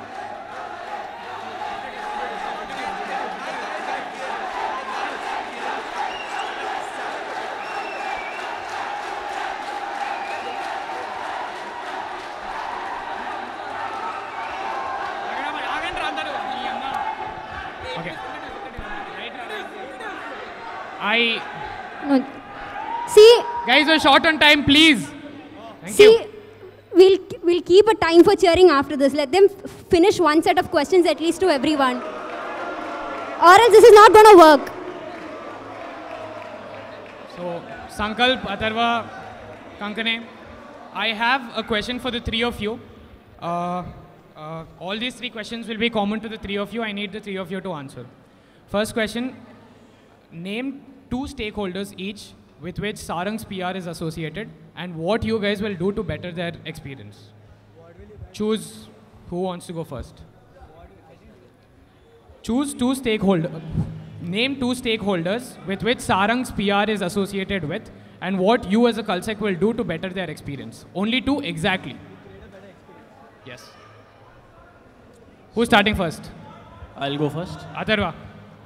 So first of all, the two stakeholders would be the publicity team, Okay. and one would be the PR team under Spons. Okay. So essentially, what the work of a PR team would be to actually look into more avenues, online. I'll stop you there. My question in general is Sarang's general PR. Not with the PR teams that are associated with Sarang's teams. Sarang's PR. Sarang's word outside.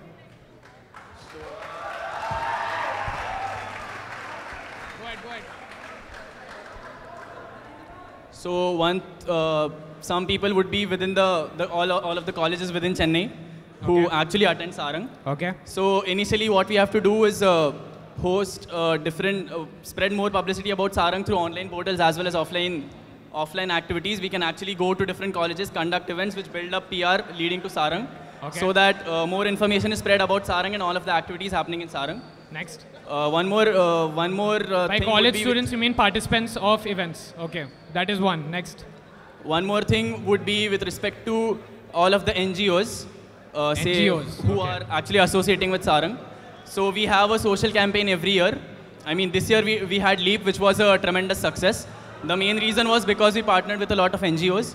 And so we can actually have more of these activities, socially responsible activities, and collaborate with NGOs, or at least provide a platform to all of these NGOs so that their work is showcased to different people.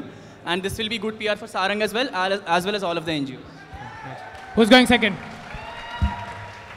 Who's going second? I'll go. Sorry. Kankane. Cool. So one is the students outside the institute who come from different cities, different colleges, and He's already taken up participants. cool. And it could also be the institute students as well. Institute students, okay. Yes. Because at the end of the day, it's for institute students. Second could be the corporates who give funding as part of the CSRs, who give sponsorship to Sarang, because at the end of the day, they'll end up giving spons to Sarang if they see it as a potential opportunity in the respective domains. Answer second question. What are you doing to better their experience? You've named the two stakeholders. What are you doing as a Culsec to better their experience? Cool. One is for the institute students, say professional shows, making them more accessible to all. Maybe through EDM gallery that I've proposed. Second, for the corporates is basically giving them more and better incentives for branding within the college or within Sarang as such, so that they are more prone to giving you sponsorship for the same. NGOs, the second stakeholder. The corporates, giving them more branding spaces and. Is contingent taken up? Do you take up contingent? No. So I'll take up contingent. The main Who's contingent? The contingents from other colleges that come to Sarang in order to those are participate. participants. He's taken up participants. Yeah, so that's what I was asking. Okay, so first off I'll take up professional shows artists, and the thing which we can do in order to improve their experience is to provide them a hassle-free hospitality service at Sarang. Like whenever a pro show artist comes down, one coordinator would go and to make sure that it's properly and smoothly executed, and there's no hassle while checking in any hotel and anything like that.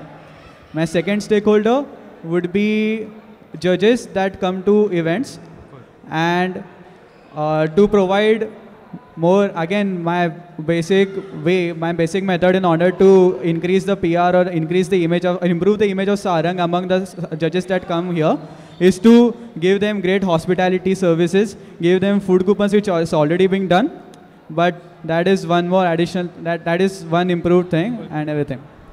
Next, now the three of you have initiatives for Sangam, either adding or revamping or something. Now, assuming that the budget of Sangam remains 20 lakhs, I'm assuming one of you has a cooking club coming under you. How are you arranging the finance for the new initiatives you put in your manifesto? Assuming that the Sangam budget remains 20 lakhs. Right. So one of my initiatives that I proposed is the cultural outreach team. That is going to specifically cater to the contingents that go outside the institute for different purposes. So right now, say we spend 2.4 lakhs for the contingents.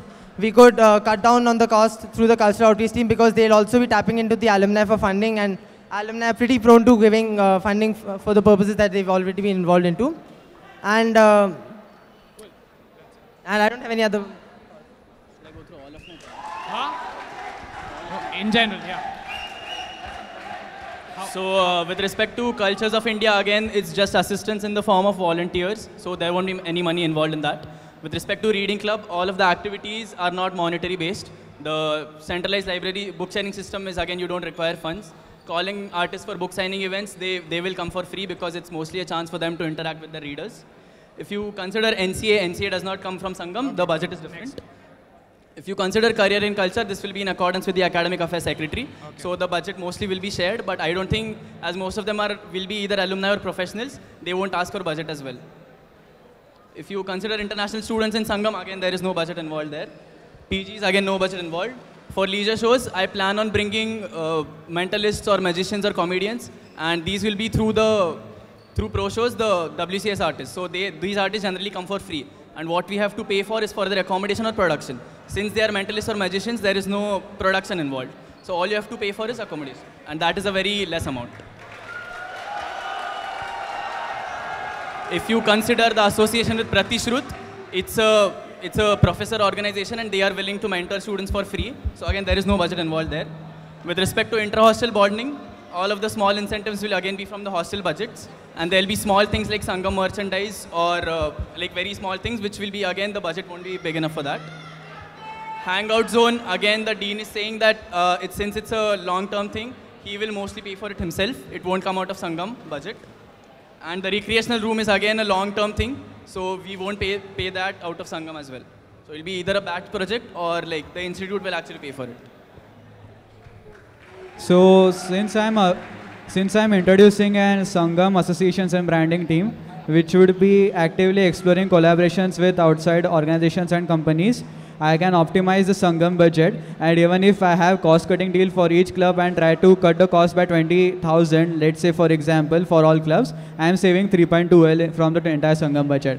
And also, whatever initiatives that I have put, which might need additional Sangam budget, I did talk to those and he told me that don't take budget as a issue as of now. Next, I have one question each to the three of you, specifically from your manifesto. And two of them actually are common to Sankalp and Kankane.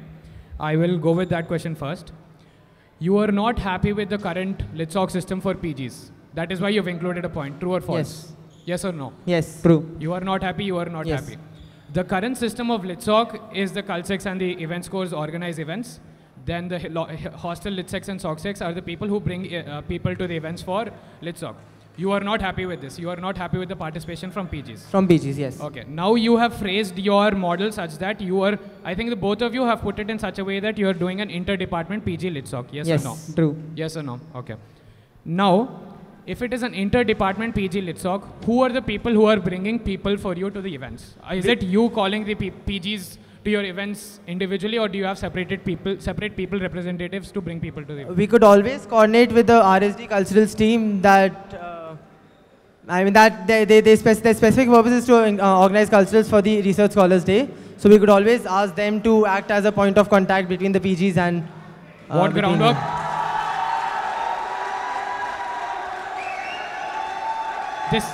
This is your idea. What groundwork have you done for it? I've talked to Sudarshan and it's a possible prospective option. Okay, so I told you it is possible if the team of next year's team agrees. Yes. So have you spoken to anybody from the current team? No, because the team keeps on changing every year, so we'll have to always give it a shot. Okay, so that is if next year's team agrees, right? Again, so you inter-department PG LitSoc, how many representatives would you need to get people to your events? So initially it should be started with minimal number of events so that it's not a pain for the current conveners and coordinators to organize as well. So I'm pretty sure 2 or 3 representatives would be more than enough, because initially we'll bring only a limited set of events for them. We have 16. How many PG hostels are there? 4 plus 2.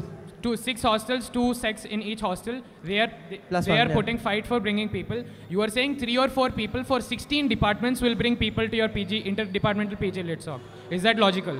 No, so they're going to be acting as points of contact. So we always, like, the way interdepartmental sports league is worked is, you always have your branch councils acting as point of contacts between you and the departments. Yeah. We could always do the same for the PGs as well.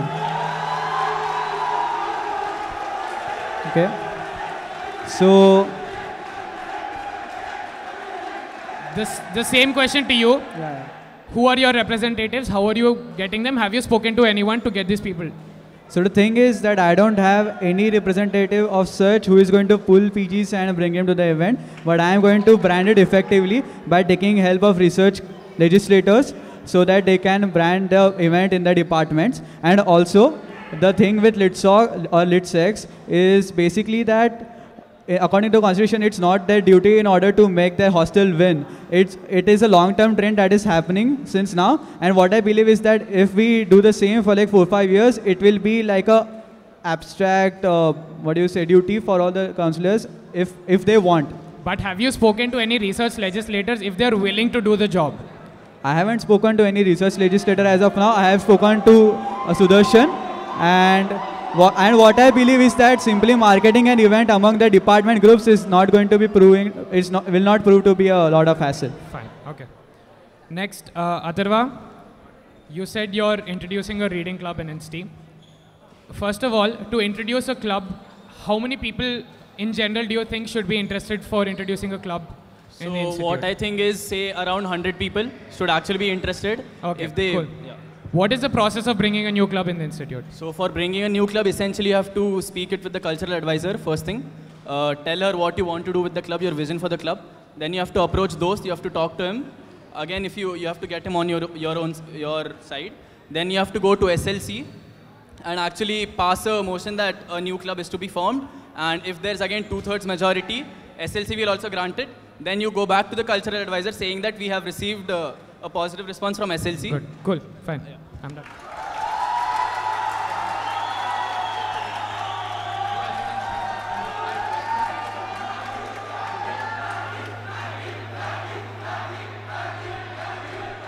One last question to the three of you. I will give you a minute to think about it. Sarang is in the next 3 weeks, and the sponsors have come and told you that the 10 lakhs deal that they had has been cut down. What is your plan of action? You have 1 minute to think about it.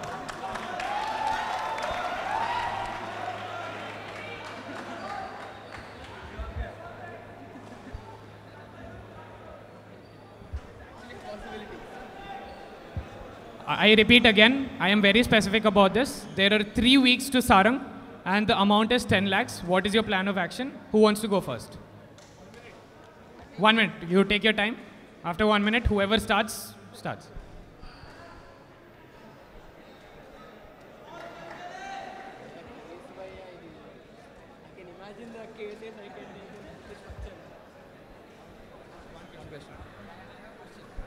Can I go first? So what we can do is say we can cut down one pro show, one part of a pro show. If you consider, be very specific in your answer.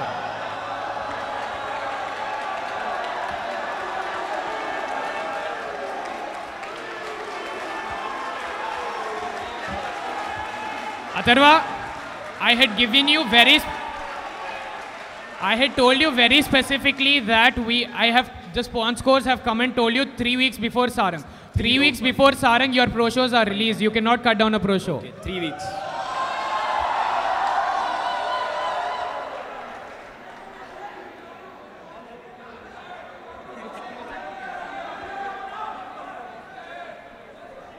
Again, whoever wants to go first. One is try to minimize cost for everything. Say cut down the prize money by a little bit. Cut down what's your first step? Prize money is by a little bit for the contingents, because you have to cut down at all of the possible options that you have. Fine. Or you could always always try to convince the host office or try to convince the admin to maybe give in a little extra amount this year, and they'll always try to make up for it next year when they get sponsorship, and they'll adjust their budgets accordingly. That is not happening. I started with the very question that you're not getting money, and that is not an option for you to go ask those. But fine, your first option first. Yeah? And I've given you a number of 10 lakhs. The entire prize pool for events is 15 lakhs. You cannot cut down 10 lakhs from it. Yeah. So you'll have to minimize it from each and every vertical that you possibly can, and try to minimize your logistical costs that you No matter what, have. your total prize pool is 15 lakhs. No, I mean different departments, across various departments. How much do you think can you cut from prize money? I mean, prize money is 15L. You could probably cut down by 2 or 3L at most. Okay. So I guess there are two parts to this. Yeah. First is trying to generate as much revenue as we can from other revenue generating departments, and marketing them and exploiting them and marketing whatever they are selling or what services they are charging aggressively, and try to maximize the revenue that we are getting from other departments.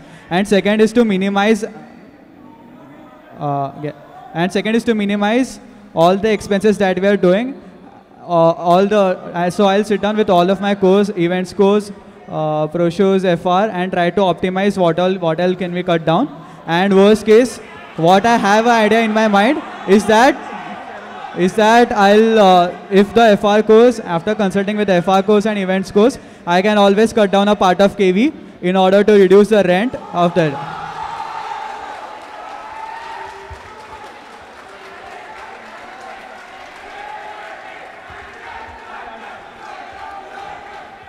So the first thing which we can do is actually print less number of food coupons available, because those will reduce costs. One more. The total amount that is there for food coupons is 10 lakhs, and already the coordinators are complaining they're not getting enough. We can save around 1 lakh or something from that amount. Okay. I'm not saying a lot, but definitely 1 lakh. Fine. Other avenues. We can then again, with respect to all of the FR requirements, we can try to cut down costs there.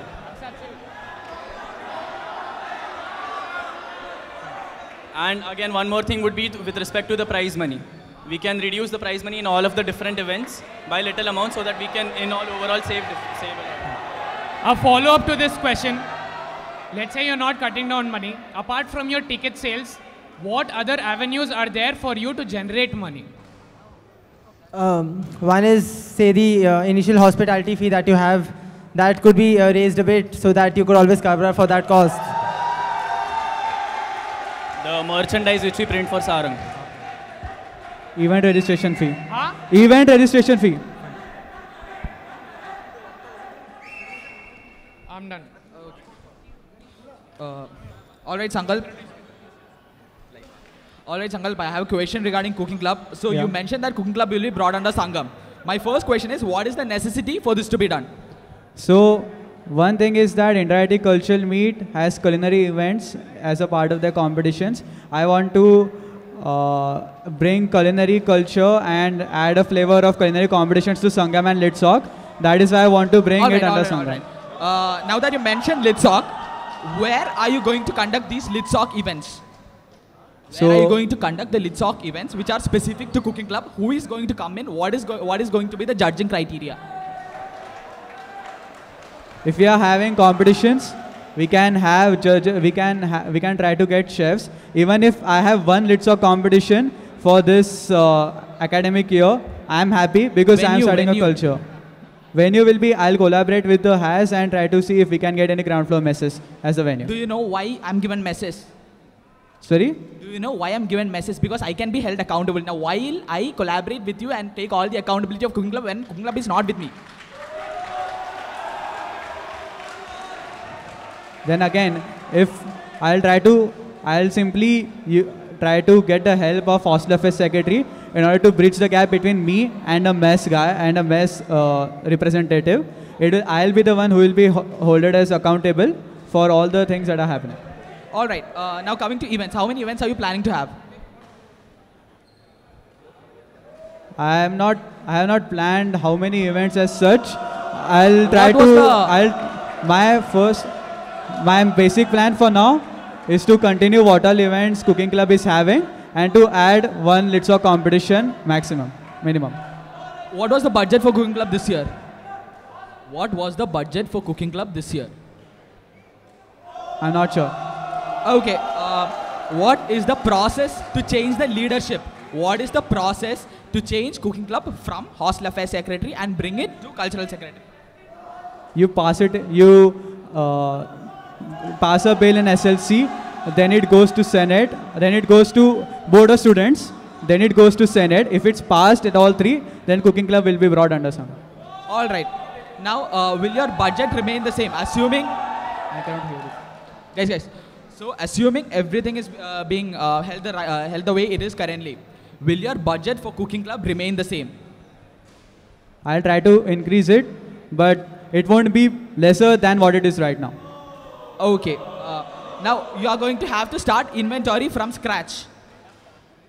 You are going to have to start inventory purchasing from scratch. Now, how much are you expecting that cost to be? All the equipments from scratch. All the inventory purchasing from scratch. All the equipments I'm buying from scratch, right? I can make a guesstimate.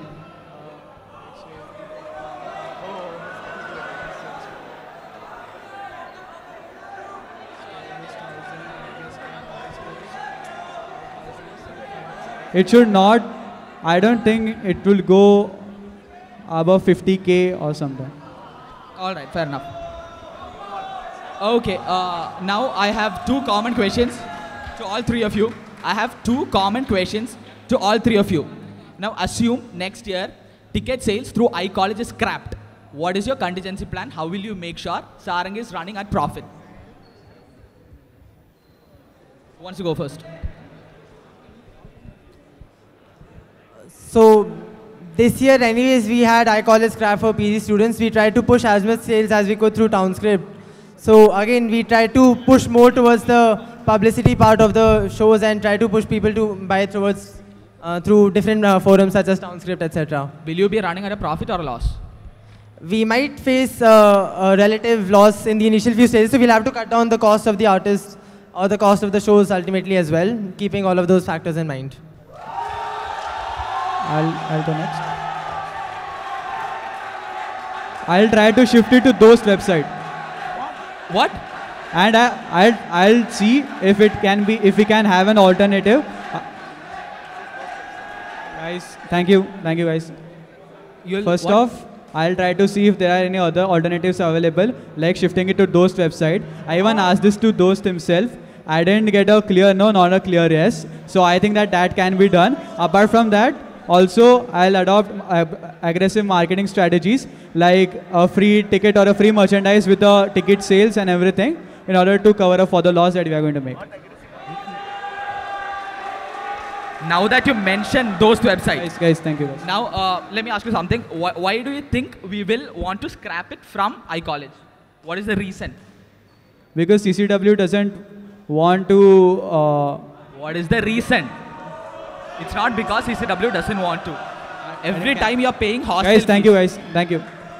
Every time you're paying hostel fees, you are required to pay a mandatory amount of 2,000 as contribution towards Shastra and Sarang, which you can or cannot, which you may or may not use in merchandise or ticket sales. Now that money will be going out.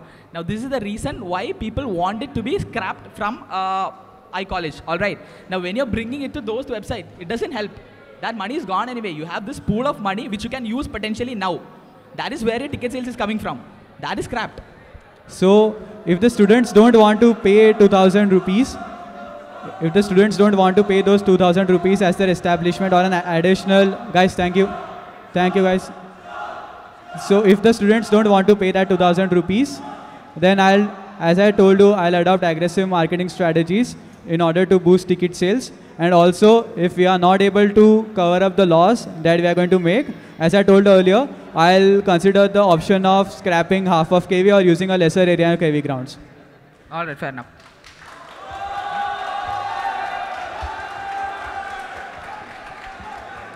So firstly, what I would do personally is actually go to CCW and ask them what their reason is. And what we can do is actually try to convince them in a way that when say people buy tickets or they book rooms through CCW, through iCollege, we actually pay a certain amount to CCW. That amount might be raised so as to actually you can use iCollege in a way. It's not a point of CCW wanting money. Yeah, I'll get to it. So essentially, first thing I would do is talk to them. If at all they are reluctant in giving iCollege, what we can do is look into other avenues, like we had Townscript for PGs this year. And if you compare the sales for Townscript, I mean last year and this year, they were almost similar. So you can have something on an outside platform. Okay. So final question to all three of you. So imagine, hypothetical case, imagine Sarang is not getting accommodations in hostel. During Sarang, for participants as well as people coming up, students, accommodations is not happening in hostels. How will you make sure Sarang gets the footfall and generates the revenue? Do you have any other point other than collaborating with hotels outside? Do you have any other point other than collaborating with hotels outside?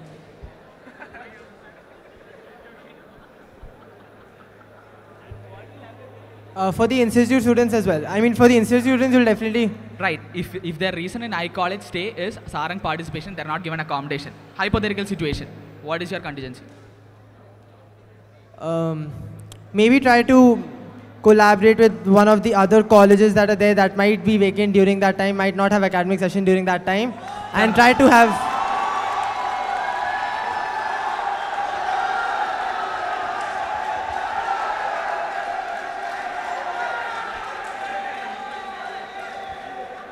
So the main reasons for them not giving accommodation might be because they are not getting any incentive for that. Or another thing is students are actually causing problems. I mean, we can actually, so if it is the money issue, we can again, the 75 rupees which we pay to iCollege, which we pay to CCW, I mean that amount can be raised by a bit. So that CCW is actually willing us to give rooms for within the hostel during accommodation.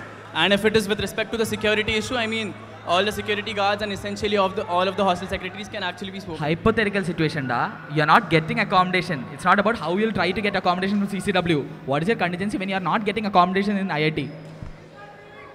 So we can actually, actually inform all of the people beforehand that this is the case, and we can actually look into different avenues. Like you mentioned, not hotel rooms, but there are many other places like outside hostels or something of this sort. We can collaborate with them, so they can actually get accommodation. All right. So if IIT Madras is not allowing outside people to stay in our hostels, I'll have to look out for other options wherein they can stay. So obviously my first go-to option would be outside hotels, since we already had a deal with OYO this year, wherein so after that, if that is not working, then I'll look out for other avenues such as you mentioned, hostels. Otherwise, there are colleges, there are PGs as well. So I'll try to look out for such avenues in order to make sure that all the contingent are coming and we can stay at IIT Madras. Just a minute. If Shastra does an EDM, do you have an issue? For all of you, it's a common question. Yes or no? Do you have an issue if Shastra does an EDM? Depends. Okay. Depends on what? Go for it. Depends on whether we are having technical workshops or not. Depends on? Whether we can have technical sponsors or not.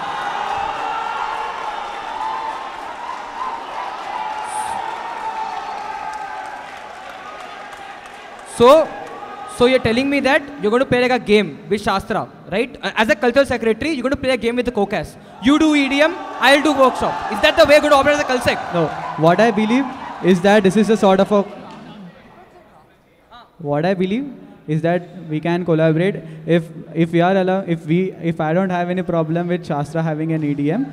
I think I should be allowed in order to go into technical sponsors if they are interested in associating with Sarang and Shastra, and if Shastra doesn't have any problem.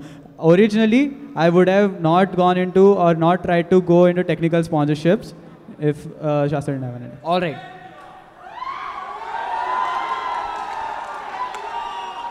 Yeah, that is coming up. So if Shastra does not do EDM, you're telling me that you will stop your spons team from contacting technical sponsors and doing technical workshops. Yes. Yes, I will. Thanks. And you're open for collaborations. Yes. Which means Shastrang is a possibility in your tenure. No, Shastrang is not a possibility.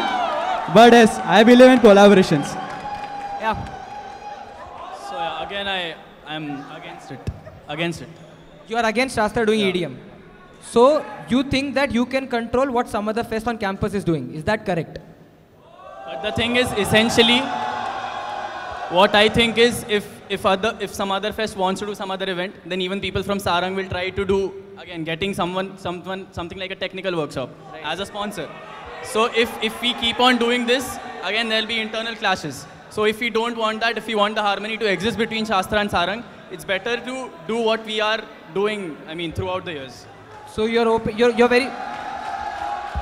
So you're clear on drawing a boundary that Sarang cannot do these things and Shastra won't do these things. And you've spoken to the aspiring co-cast about this.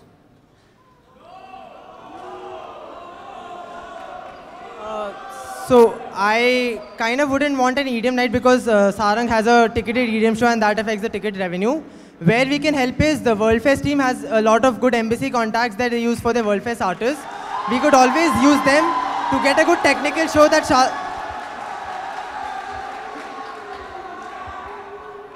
So we could always try to use them to help get more technical artists that Shastra can host during their nights. Because again, I wouldn't want Sarang to have a technical show and Shastra to have an EDM show because that affects our EDM sales. So what is the answer? No, I wouldn't want Shastra to have an EDM night. Okay. Yeah. But you're willing to use Sarang contacts to help Shastra organize. Use some embassy contacts to get some technical acts. So you're saying that your teams will fight for Shastra. You just need to give some contacts. Yes, I would be willing to. And you're open to that. You're open to sharing contacts from Sarang for Shastra. Yeah, as long as it doesn't affect the Sarang World Fest acts per se. Yes.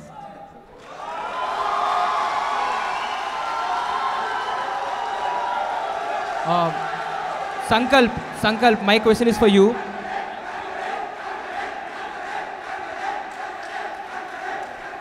Sankalp, so you are from the engineering design department and you have a mandatory intern in the upcoming semester after Sarang, right? And the other cultural secretary, who is anyways Yunan, is also from engineering design. So Vamsi, what is this anyway Yunan? There is a reject button, he can always get rejected. What is this anyway Yunan?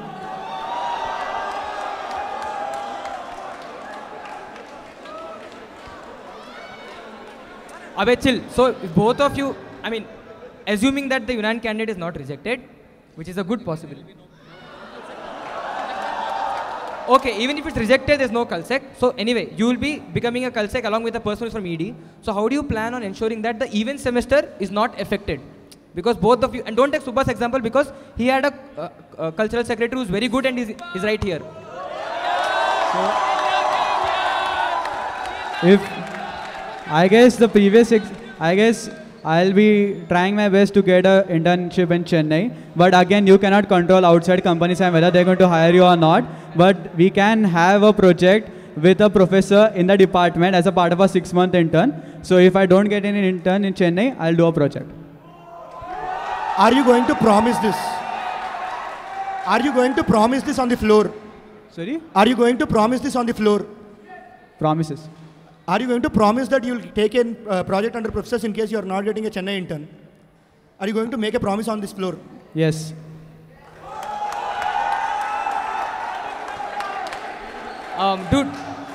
Dude, one more question I had. I saw your manifesto. I saw the credentials. I saw the credential called Litsoc Volunteer. Can you explain what a Litsoc Volunteer is? The thing is it a legit POR? The thing is, as far as Yamuna hostel was concerned, the group's name was Litsoc Volunteer. There was no specific or hard demarcation between Litsec Volunteer and Socksec Volunteer. So that's why we put it as Litsoc Volunteer. Is like a Sec Volunteer at hostel level actual POR? Like, is it a... No, I wanted to specify my contribution. I wanted to show that I have been involved in the Litsoc scene or the Sangam scene of the institute. That's why I put it. Kankane, my question is for you. Kankane, my question is for you. So as a cultural secretary, will you put your best effort in whatever you want to achieve for the betterment of INSTI? Definitely. Yes? Best effort, not an effort to just tell people that I've put the effort. Yeah, proper effort. So, on February 11, 2019, you texted me saying, "Hi bro, how are you? I wanted to meet you once when you're free." Yeah. I didn't reply. Yeah. And then, did you meet me after that? We met in the common Funding session that we had with all of the other secretaries. Did you clear doubts about co-curriculars? So whatever doubts. Did you clear any doubts with me regarding co-curriculars? Yeah. So whatever doubts that I had got cleared during that session, and that's why I thought. So can you define what co-curricular is? Can you define what co-curricular is?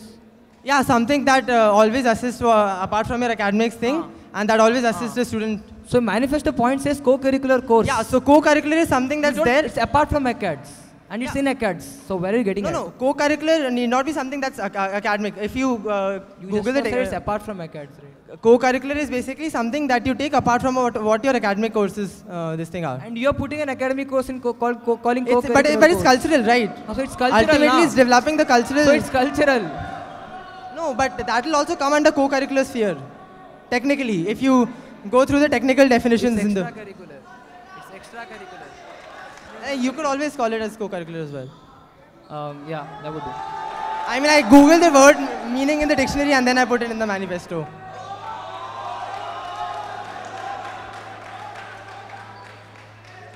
My question is to Atharva.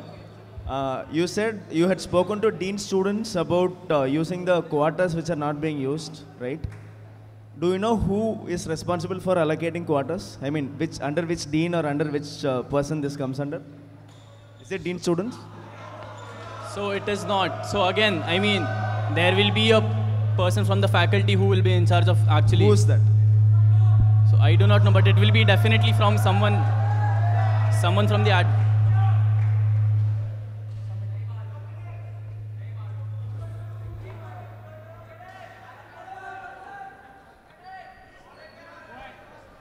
So yeah, it will be someone from the admin. And this solution is not something which I came up with. This was suggested to me by Dean Planning. And Dean Planning and Dean of Students actually, they said that if you actually want to do this, like they will personally take me to the concerned authority and I will discuss it with them. Okay.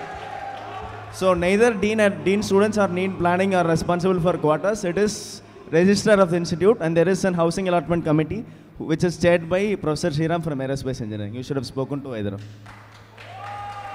Next question is to Abhinav. Yeah. So you said you'll be introducing courses in the thing and you'll pass it in Senate.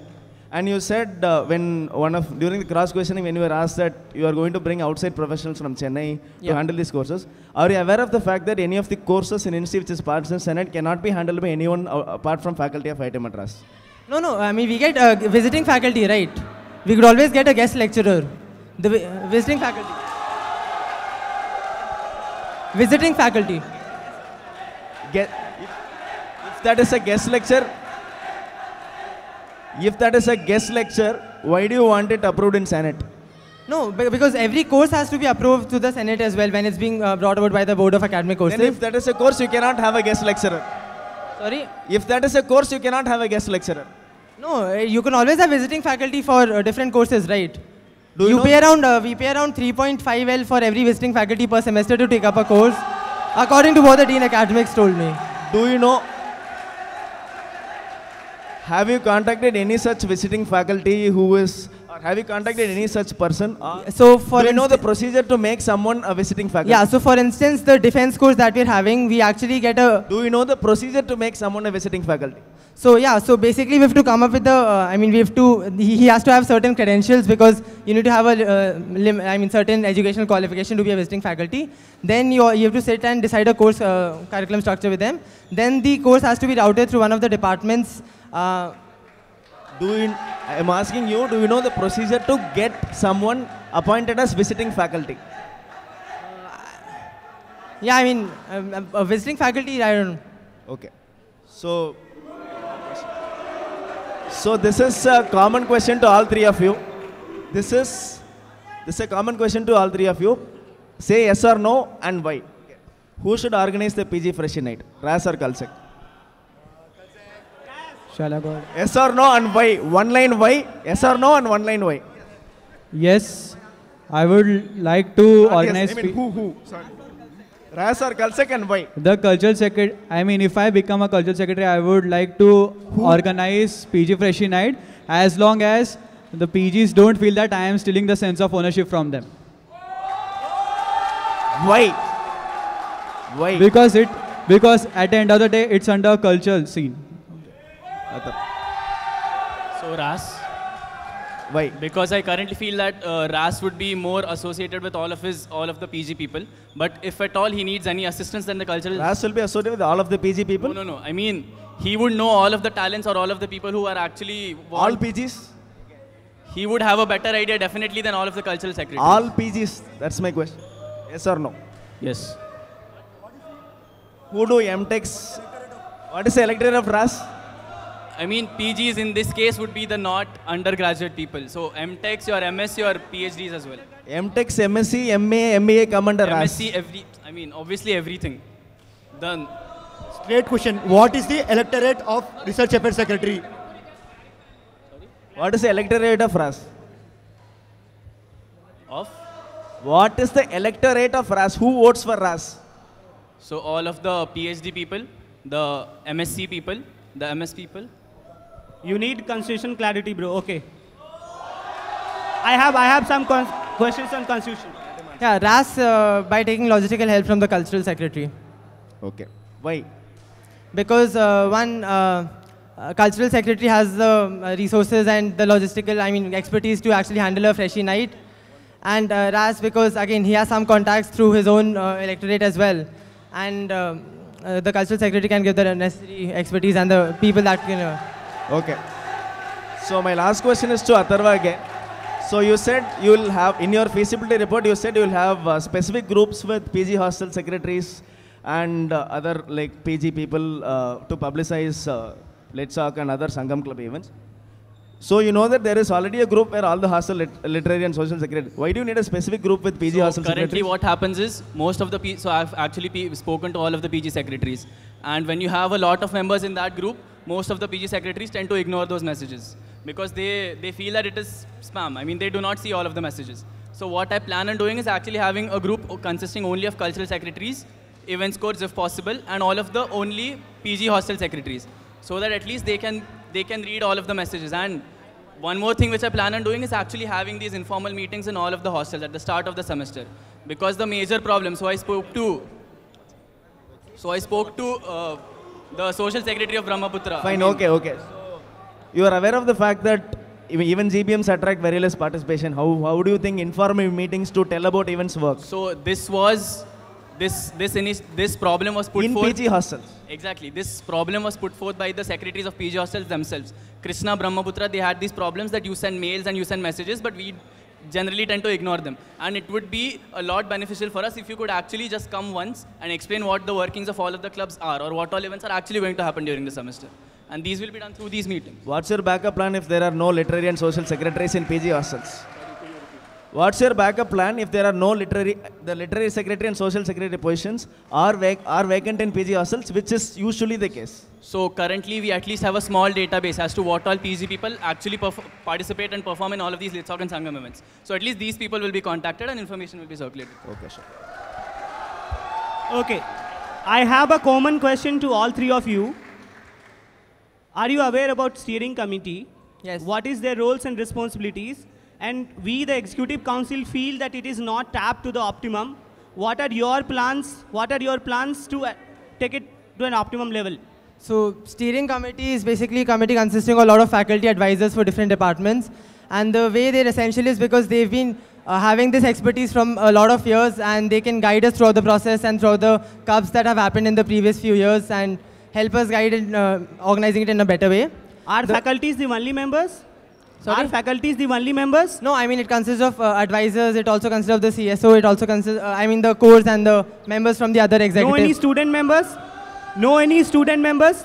There'll be executive council members as well. Okay. And the reason why it's not working properly, I feel, is because right now between the cores and their faculty advisors there's interaction, but there's minimal because there's so many members in the steering committee. So there's minimal interaction between, the first meeting I think happens in the month of December, and then there's meetings every day during Sarang.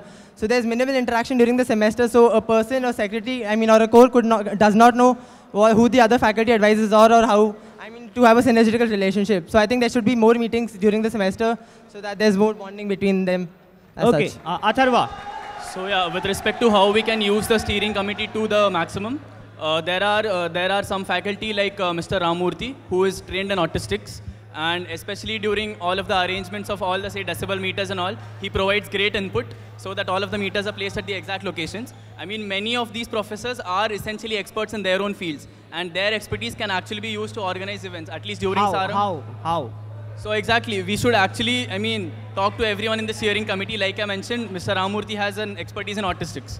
That will be related to pro shows. Someone has an expertise in managing crowd controlling situations. That will be utilized in those cases. So yeah, similar things like that. Okay, Sankalp. The steering committee consists of executive council, cultural advisor, CSO, and there is a faculty advisor for all the departments of Sarang. Cool. And its main job is to hold Sarang accountable and to help Sarang's core team in order to execute Sarang properly and transparently. So if the steering committee has any problem with Sarang, my main motive or my top priority would be to try to rectify it. And how to rectify it, I'll take the advice from the steering committee itself. Okay. In Sarang 2014, unfortunately, some financial misappropriations happened. Yes. What if in Sarang 2019 it happens? What are the mechanisms? What are check and balances which exist in Constitution 2020? What are the mechanisms, check and balances in the Constitution that this doesn't happen? The Financial Accountability Committee, FAC. Okay. So what is its role and responsibility? They basically, one is they're not supposed to have any other PR in your institute, and they're supposed to keep track of whatever financial transactions that are being taking place for what purposes and for whatever means. You have anything else to add? Do you have anything else to add? Sankalp, anything else to add? Apart from the faculty accountability committee, there is also, we are under also... One second, please. FAC, can you abbreviate it? Expand FAC.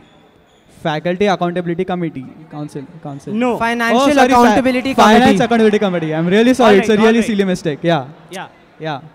It's a really silly mistake. I'm sorry. Yeah. So Finance Accountability Committee, apart from them holding us responsible, there are also various other, like there's cultural advisor, there's Dost Office, there's again the steering committee, who are also involved in the procedure. And I'll try to make Sarang as transparent as possible in order to avoid any things that have happened before. Basically. Okay. One question, one follow-up. Are they only concerned with the finance part or also with the kinds? Sorry? Are they also concerned with the sponsorship kinds, deals which you get, or they can just look into the money which you get? To all three of you. Both actually. Atharva? So they consider both aspects as well, because I guess they consider both. They consider all invoices. Yes, they consider both. Thank you. I'm also representing IR Secretary Dhruv. He has sent some questions and I'll reading them. Since all of you have proposal for raising funds from alumni, how to plan to do it and whom all did you meet regarding this? What is your groundwork in regard to raising funds from alumni? One by one. Who would like to go first? I don't have any manifesto point wherein I'm raising funds from alumni. Okay, sorry? I don't have any point where I'm looking for alumni funds. Okay, no issues. Other two. So there is a development cell which exists within INAR, and what they deal with is getting the money from all of the different alumni. What is your groundwork? Whom have you met? With whom you have discussed? I have met Mr. Subramaniam from the development office, and what he mentioned was you can make use of all of these online portals like the Joy of Giving portal. So essentially what happens in hostels is you get your there are small projects like Cordy Lights, and you'll have that as a small project on that online portal, and alumni will essentially fund it through the portal. So we can have so my point was with respect to contingents in my manifesto. Okay, okay. Abhinav. I've met Sujata ma'am from the development office. I've met Lata ma'am from IITM. I've met Seshan Ramohan sir from IITM Foundation. I've met Prasanna sir from IITM North American Alumni Association. So I've met 4 people and I've done through all of them. Okay, thank you.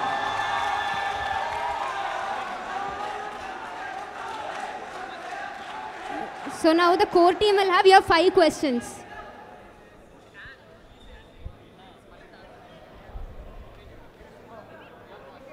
Yeah, hi guys. This is for all of you again.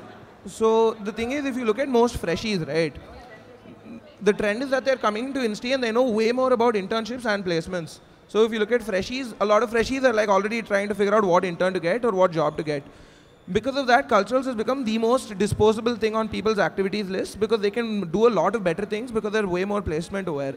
That is definitely one of the reasons we're losing participation in Litsoc, in Sangam, and a lot of other things. What is your opinion on this, and what do you guys plan to do about it? So, I'll start. Cool, so I'll start. So this is one of the main reasons I brought Cult Guru with C36 as well, because I mean, if you actually look at it, culturals is also a very good way of personality development, and it is also a very good means of developing skills. And at the end of the day, when you sit for placements, they look for a lot more things than just your academics. They look for your overall development. And when you have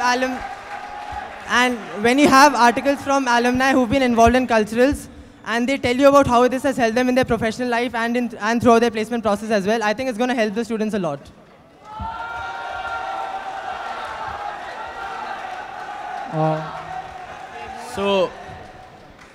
First of all, I slightly disagree with this because initially when freshies come, they are enthusiastic about doing all of the other activities because they prepare intensively for 2 or 3 years in order to get into IITs. And during most of the time, all they are associated with is academics. So initially, they actually look for these different events to take part into. But what happens is they gradually lose out on interest because again, the pressure due to internships and academics is a lot. So what we can do is actually, as it is mentioned in one of my points, the career and culture thing, you can actually bring alumni or professionals to tell them what all job opportunities are actually possible in all of the cultural activities. You can essentially inculcate the value of culture in their lives, inform them, because me personally being a tabla player, I mean, I can tell that culture helps a lot. And while selections for interns and placements also, they look for many different things which are not academics. And definitely having something like cultural activities or something in sports helps a lot. So this thing should be educated to them. What I believe is that what I can do as a cultural secretary is try to glorify more unconventional careers, even though I haven't put any initiatives in my manifesto for that. And also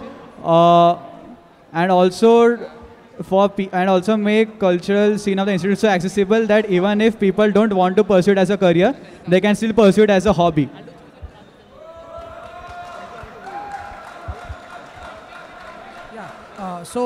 Assuming that the plastic ban happened this year, as you all know, and it's likely that the banners will also get... Can you please talk? You know the plastic ban happened this year, right? All of you know that plastic ban happened this year. So assuming the banners will also get banned for Sarang 2020, what is your contingent plan for promising logo presence for all the sponsors? So like I mentioned this earlier in my presentation as well. In the navigation part, these are essentially... This is for all 3 of you. Yeah, so essentially we have to look into different avenues wherein logo presence will be given. And something like I mentioned, if Vodafone comes, you can put up a big Zuzu, which again gives presence as well, but it is not related to plastic as well. So we have to look into different avenues which do not involve banners, so that we can at least give promised logo presence or promised publicity to all of the sponsors.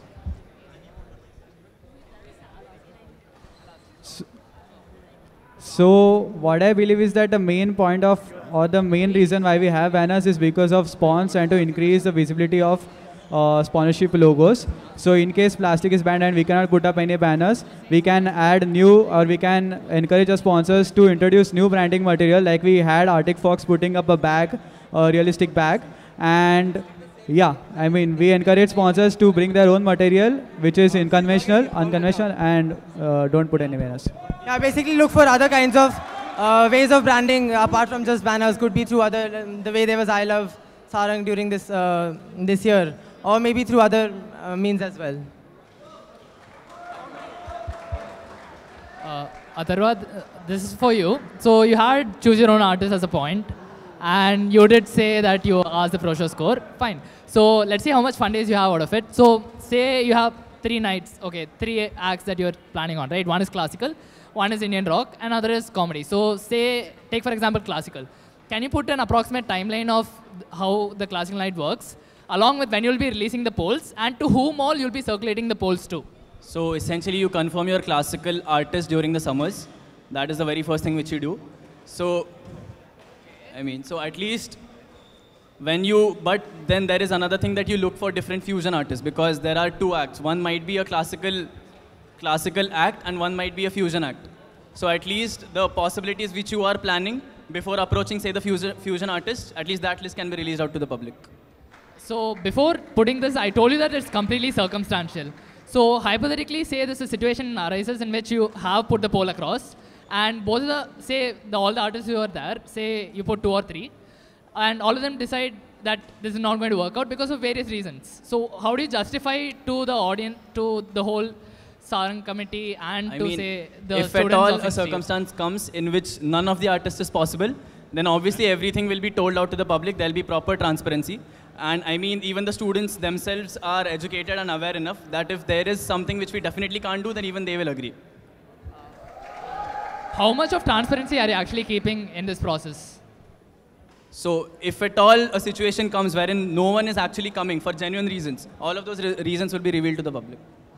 All of the reasons that you're revealing to the public? So something like if they have last minute cancellations, or they have to go on an international tour, or they fall sick, these things will be told. What if there are other reasons like we can't afford them? What if they are asking for more money that we're not able to afford? What about their last minute budget? So when I actually asked you this, you yourself had mentioned to me that all of these artists are within the same price range. And there won't be an issue as in a particular artist is asking a lot and some other artist will ask a lot less. So I actually had it clarified from you. Because most of them would be from the same craze, that will be. Right, so this is for your classical night. Now what about Indian rock as well as comedy? Do you know that when you put out these names out in the public, you put 2-3 artist names, ask the audience to choose for you. Alright. Do you know that when you put out these names out in the public for comedy as well as Indian rock, your budget's gonna increase? Currently Pro Show is already making 15 lakh loss. Do you want to increase this loss by a bit more up to 3 lakhs? But the issue with this is, if people know that a particular artist is going to come, there will be this hype. And people will naturally buy tickets because they feel that this artist is definitely going to come. Did Sarang make a profit this year? Sorry? Institute students, that's it. Institute students.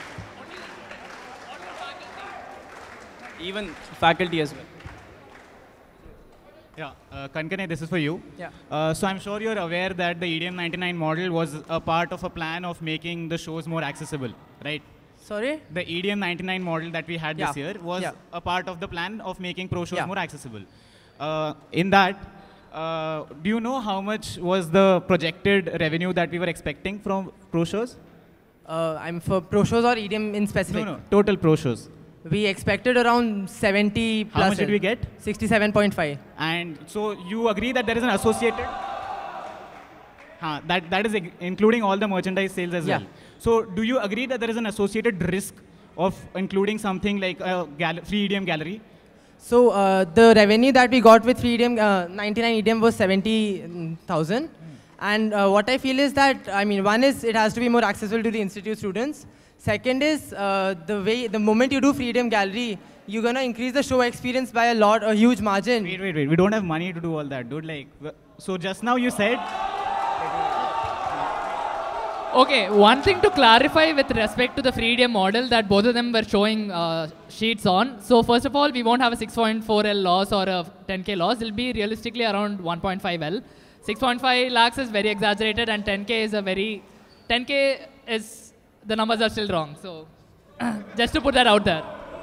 Also. And that sales sheet that you used was a guesstimate made by me before 1 month of Sarang. That was not the exact sales sheet. I got it from Vishnu, so that's what. Also, you say that the revenue decreased because the boosting was not proper. I want to know what was not proper. We started publicizing the nights in the outside forums very late, so the Book My Show tickets sales were very less. When did we start? In the last month of December, as far as I remember. And when did we start last year? We started slightly earlier because the moment the artists were launched. No, we started at the same time. Okay, but then still it wasn't done properly. Sorry? We didn't spend the required amount of money that should have been spent on boosting because the Book My Show sales were very poor as compared to the previous few years if you look at the ticket sales data. one more concern about the free EDM model. Just a last concern about the free EDM model itself. So you're making the gallery free for everyone, right? In-street students. So hypothetically, you'll have a situation in which 8,000 of the whole student body does come to OAT. How do you prevent on? How are you handling the security concerns there?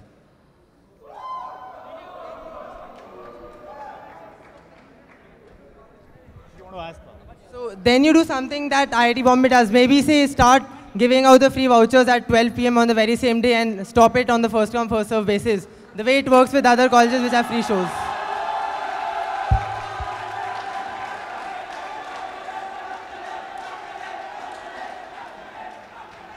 Okay, my question is to Sankalp. Can you please elaborate on your ad-free zone and the Sarang UPI, please?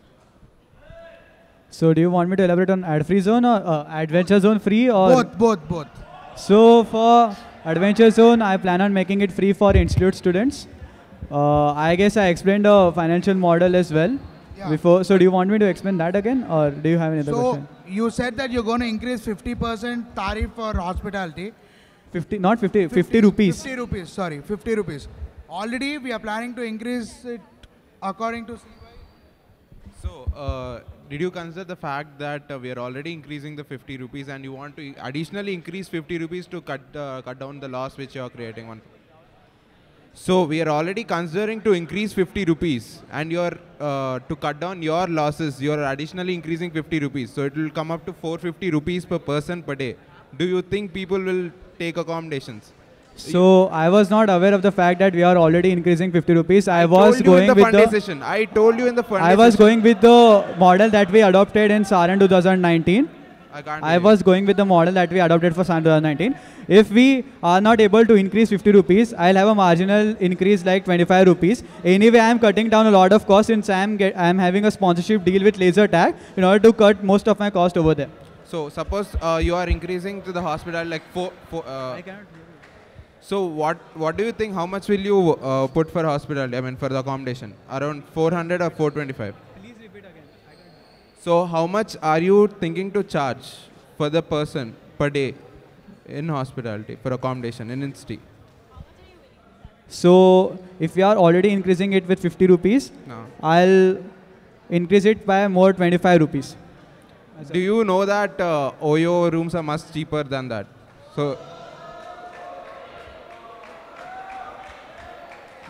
So, if yes, I didn't know of that, so I'll have to reconsider what I've said, and I'll decide upon that accordingly.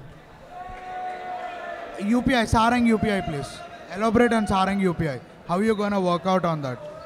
So we'll have a Beam account for Sarang, and all the payment stalls. And how are you going to track the transactions?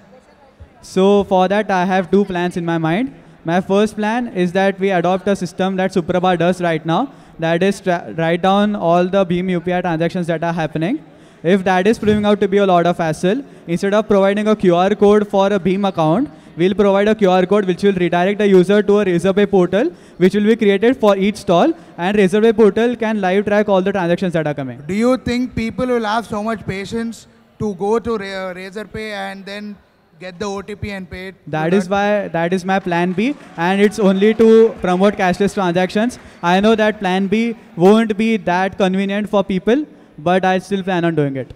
And that is my lowest priority.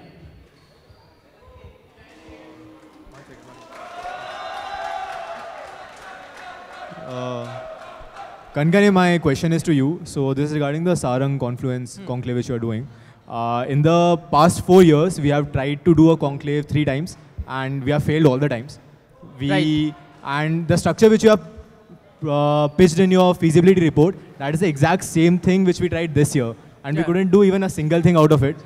What is it that you are going to do differently that will make it happen? I mean, I've looked at 2 alternate options as well. One is ISDC, Indian Schools for Debating Society, which you could... I heard that answer before as well. Tell me, how is it helping us? What are you changing in Sarang? Right. So I know that model, that's why I'm asking. Second is, there's this group called Dan Utsav, the Joy of Giving Week, that has volunteers in different parts of India. And they have meetings every month, and people from around the country come and they have a volunteer meeting. And I talked to the people who were there from the organizing team over there, Mr. Romesh Asher. And he was very open to the idea of having one of the meetings over here in Sarang, because you have people from different NGOs with different expertise coming over here. And that is actually going to give a very constructive opinion about the social cause.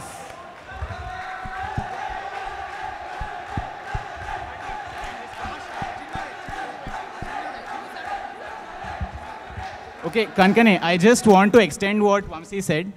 You said that you talked to me. Your definition of talking to me is one WhatsApp message on the day of manifesto deadline. Yeah. I also Great. Okay, it's a common question for all three of you. Why do you think a ticket price is 499 rupees? Why do you think? A ticket price is 499 rupees. Should I answer first? Can I go first? Yeah, so the To reason... prevent... are you going or am I going? Please do. Because if we price it above 500, we'll have to pay GST.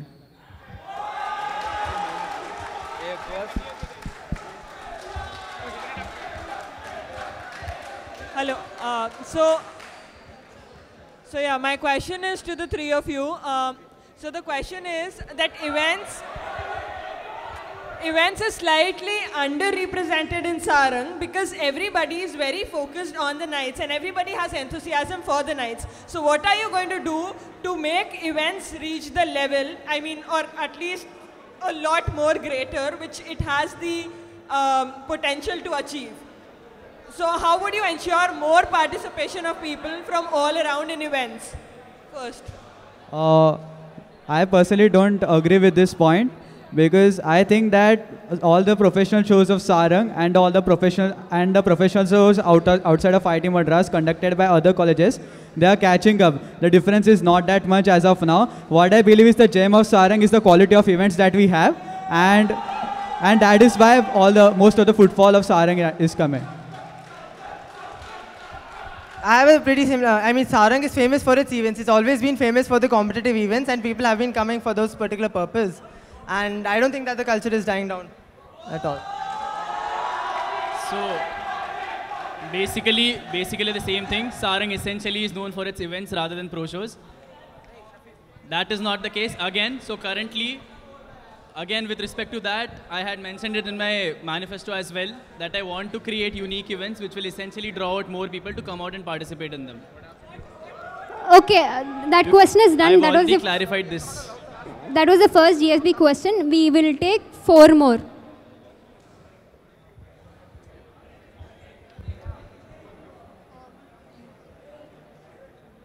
So I'm going to read, this is a question for all three of you.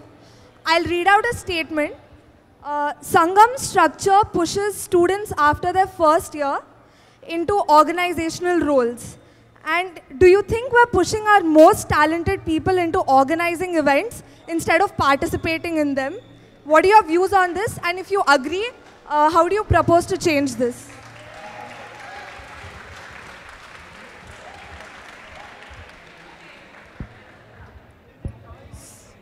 So I think, we could have a mix of both, both of them. For instance, say there's a coordinator in the music club who is, most of the coordinators in the different clubs are also talented in that particular sphere. So why not give them both the skills that they might, that might help them in the future, because organizational skills is also something that's very important.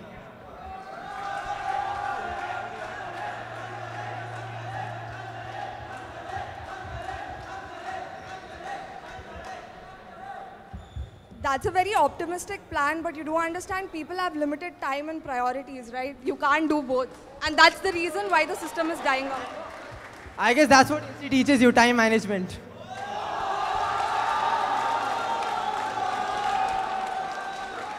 So, I know what your views were when you asked this question, because I personally, again, am involved in cultural activities since a long time. And I do honestly feel that people are actually going more towards the organizational part rather than actually performing. And for that, what I plan to do is essentially, if you consider some club like the choreo club, all of those people are very involved in all of the choreo activities. So if we can actually build such cultures in all of the clubs, wherein the people which are already a part of the club can actually go out and take part in all of these events, or they can at least go and represent IIT Madras in other competitions as a part of contingents. This culture needs to be spread out throughout different people.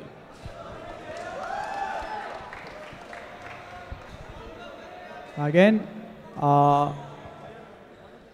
let's take a first year. So what I believe right now the system is that if a person wants to be involved more in the club's activities, there is a notion that he needs to be a coordinator. In order to change that notion, I guess we'll need to create more of a bonding, not only inside the team of the club, but outside the team of the club, containing people who are interested in that particular cultural activity.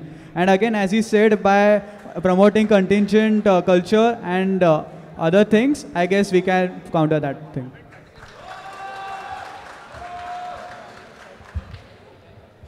Hi, Atharva. My question is to you. So, in your manifesto, you have something called as Reading Club, in which you are planning to have a centralized library. Okay. You have a centralized library which you are pitching. Okay.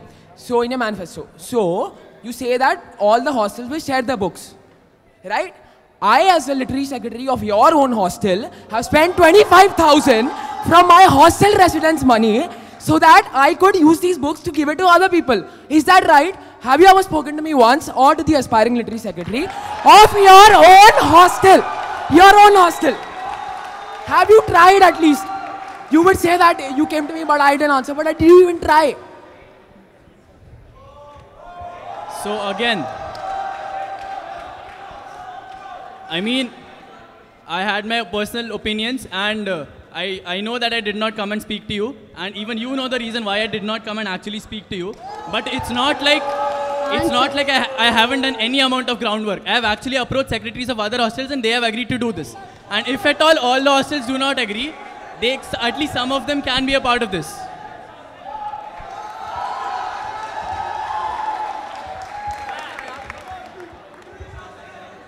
Hello, my question is to Sankalp. You are planning to have a branding team inside Sarang already, but there exists a branding team which works with IITM and has the responsibility to brand institute. So how do you plan to have a distinctively different role for this branding team and this branding team? Why do you need another branding team if this branding team can do the same work? So what I believe is that the institute branding team has already a lot of things on their hands, and what my branding and associations team would be looking out for, and what are the differences are mainly is that they are also looking out for associations. They will try to make Sangam's social media handles more engaging and basically make culture more engaging. So it's not like I am branding Sangam aggressively or anything like that. I am simply making it more engaging and accessible to all students.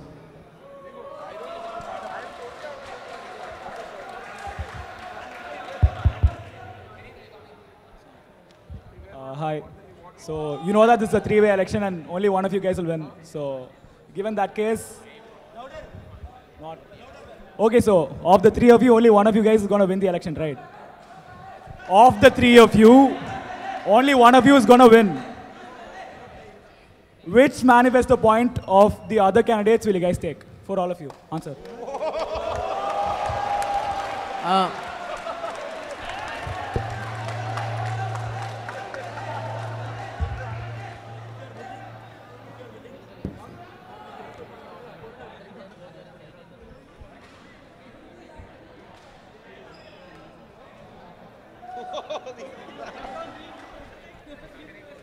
Right, so if I get elected as the Cultural Affairs Secretary, so there are a lot of overlapping points that I'm pretty sure I'll execute.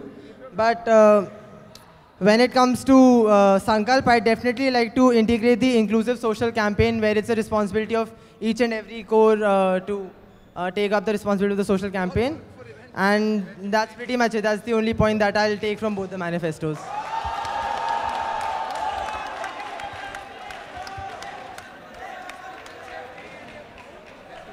So when it comes to me, I would also consider the point from Sankalp's manifesto regarding the inclusive social campaign, because from his manifesto, what I feel was he hasn't put that much amount of groundwork when it comes to actually making a manifesto.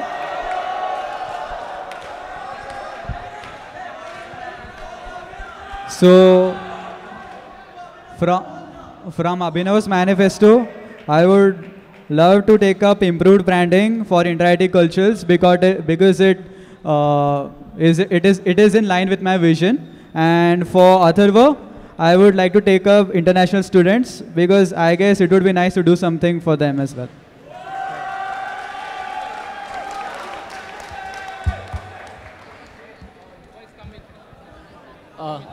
This is a question to Atharva. I see that you mentioned that you will conduct an international fest under Sarang. And the description here in your feasibility report fits the description of the international fest that IAR already conducts. So are you trying to do another event which would be on the similar lines? So in that case, it would be repetitive. Also, have you talked to IAR about any collaboration or anything of that sort? So I have spoken to the head of the International Relations Cell, and when it comes to your International Day, it is only limited to 1 day, and the number of events are also very limited, and all of the different facilities which are available for them also are very limited, because IRC again is a very small team. But when it comes to Sarang, we have a large amount of coordinators, large amount of core teams, different teams which can actually do various tasks properly and effectively. And so I've spoken this with the international relations head as well, and he was definitely in lines with me that he wants to include these people in all of the Sangam and Let's Talk events as well.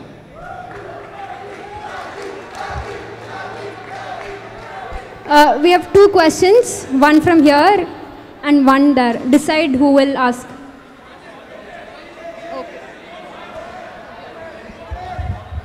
So my question is to Abhinav. Yeah. So Atharva and Sankalp have at least single point regarding vernacular events or Sabha Samitis or festivals, and you don't. So how you are going to Because that was a very common point that has been there in every year's manifesto, and I thought that is the basic, and that is one of the basic responsibilities that a cultural affairs secretary should have. So yeah. And responsibility shouldn't be a part of your manifesto. Manifesto should have new initiatives and not your roles and responsibilities. So have you talked with any of the Sabha Samitis head regarding this issue? Sorry, could you please repeat the question? Have you talked with any of the Sabha Samitis regarding this? Yes, I did talk to some Sabhas and Samitis, and they wanted independence, and they wanted... Which ones? I talked to Digonto as well. They wanted independence, and they wanted logistical support for whatever this thing. And that's one of the responsibilities of the cultural secretary.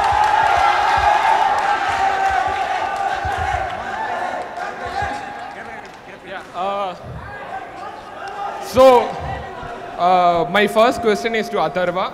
You have put up a point regarding the international festival. I'm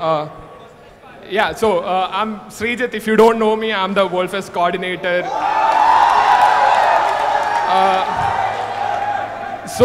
I would basically want to know, what do you aim by clubbing all the activities that NOVA does, and where does it, with what WCS is, and what place does WCS have in this international fest? So essentially, I spoke to your cores again when I actually explained this point to them. Yeah. And the current scenario is WCS artists come and they perform, but those performances are only visual. I mean, students do not get to actually experience them. There will be only one guy who will actually go and approach them. Because if you consider 2 sarangs ago, again the martial arts thing, many people were actually going to them and they were asking can you at least give us a sword? Or can you at least teach us how to swing a sword? So I plan on having these interactive sessions after events as well, which is currently not being done as a part of WCS. Yeah. So your understanding of WCS is pretty flawed in a sense that you don't... Artists pay a lot and they put in a lot of money from their side to come in this. Only because WCS is a brand. We have been doing this for the past 5-6 years, and it has created a brand which they want to put in their resume. So having it rebranded would actually kill WCS, and if you have any counteracting measures, please do explain them. So first of all, I am not rebranding WCS, just that the artists will have interactive events. And if you might know, you were the coordinator, you should know. There were people, as I mentioned, that martial arts group, they actually went to carnival stage because they wanted to interact with more people. They wanted to have such events. Okay, wait, one second. In your manifesto, you've written, you have a...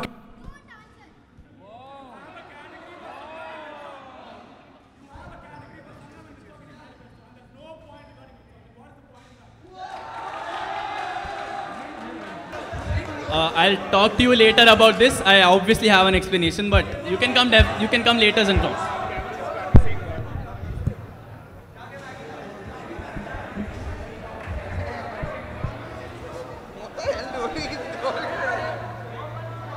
with that, we have come to the end of Cultural Affairs Secretary Literary Soapbox. By 9:25, we'll start the next one. Thank you, guys.